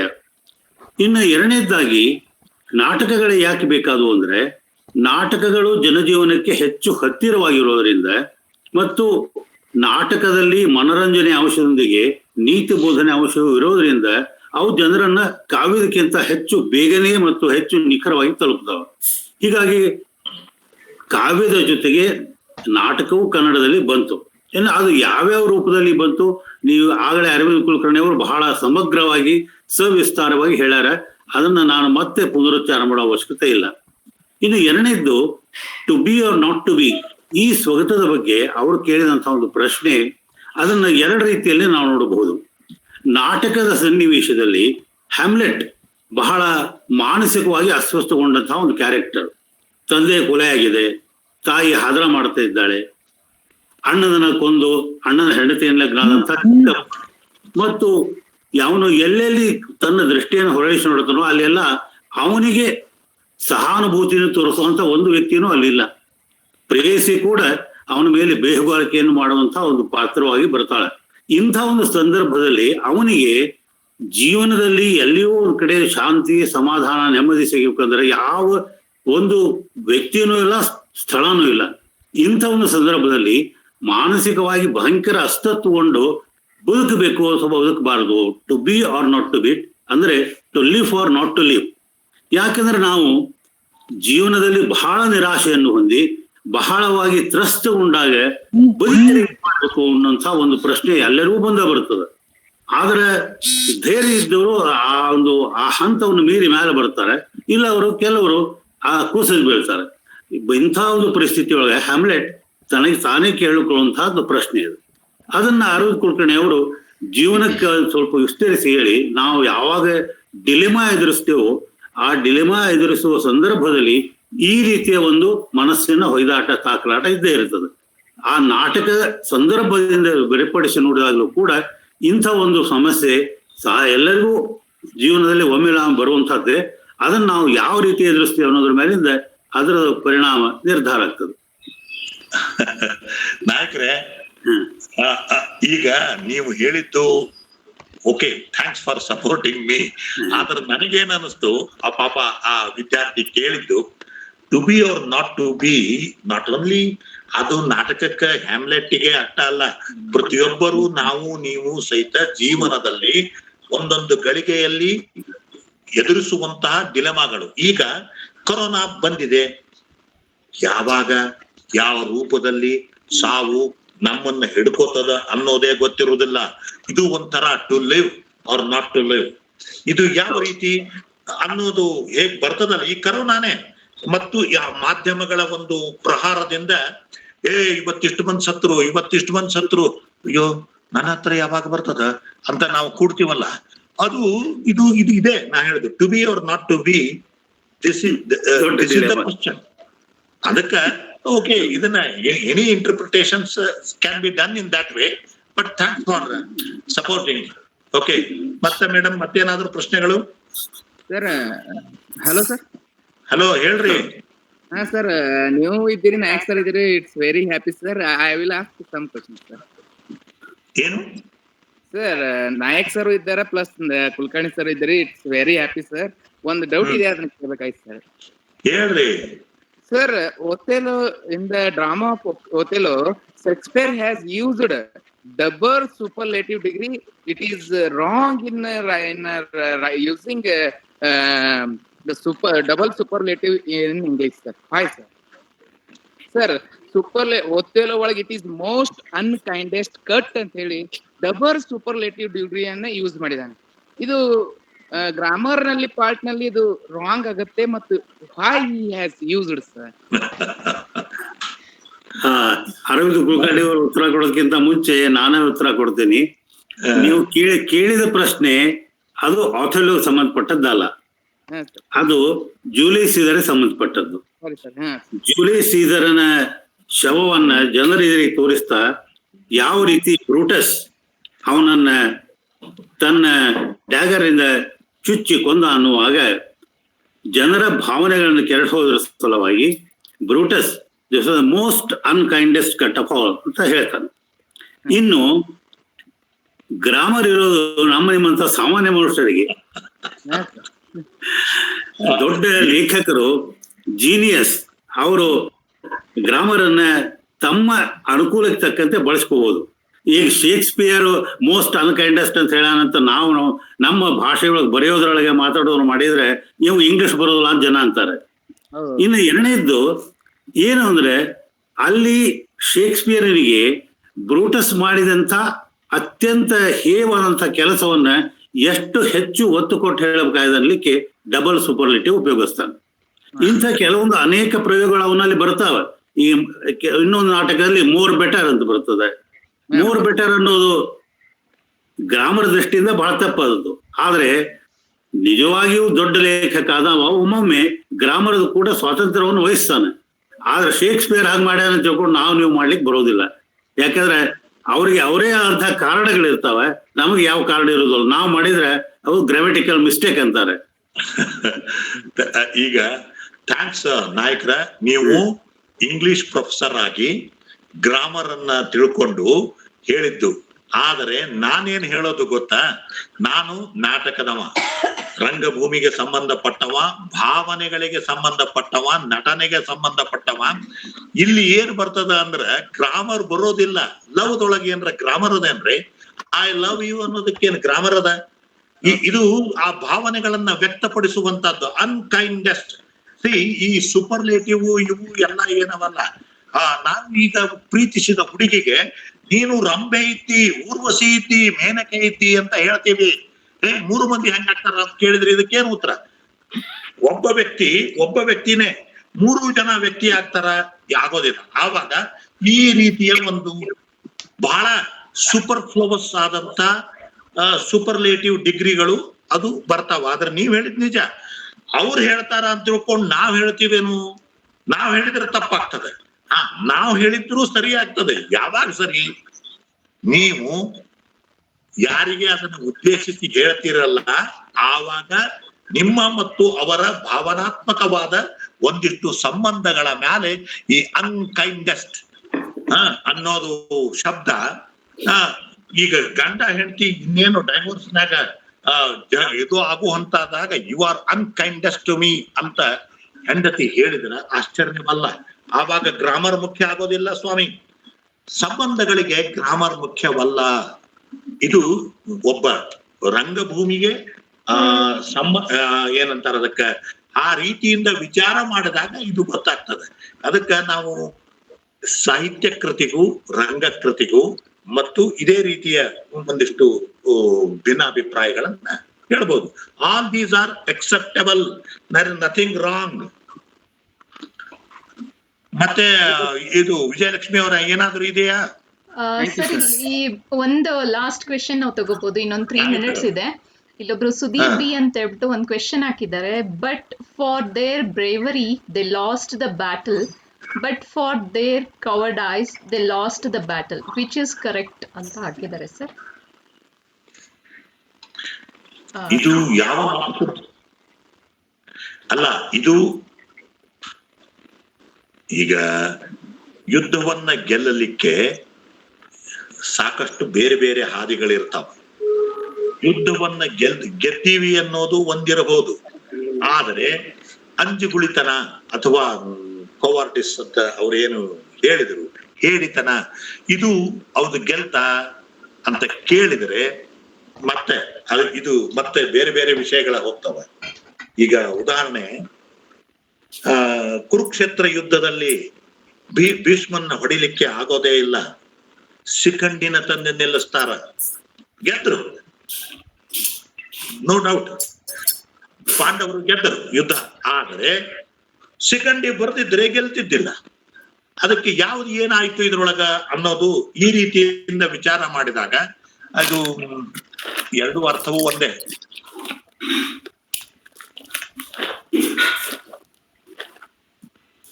Thank you sir. ಸೊ ಇದುವರೆಗೂ 1.5 ಗಂಟೆಗಳ ಕಾಲ, ಅಂದ್ರೆ 90 ನಿಮಿಷ ನಾವು ಹಾಕಿರುವಂತಹ ಒಂದು ಶೆಡ್ಯೂಲ್ ಪ್ರಕಾರ ಈ ಕಾರ್ಯಕ್ರಮ ಅಂತ್ಯಗೊಳ್ತಾ ಇದೆ.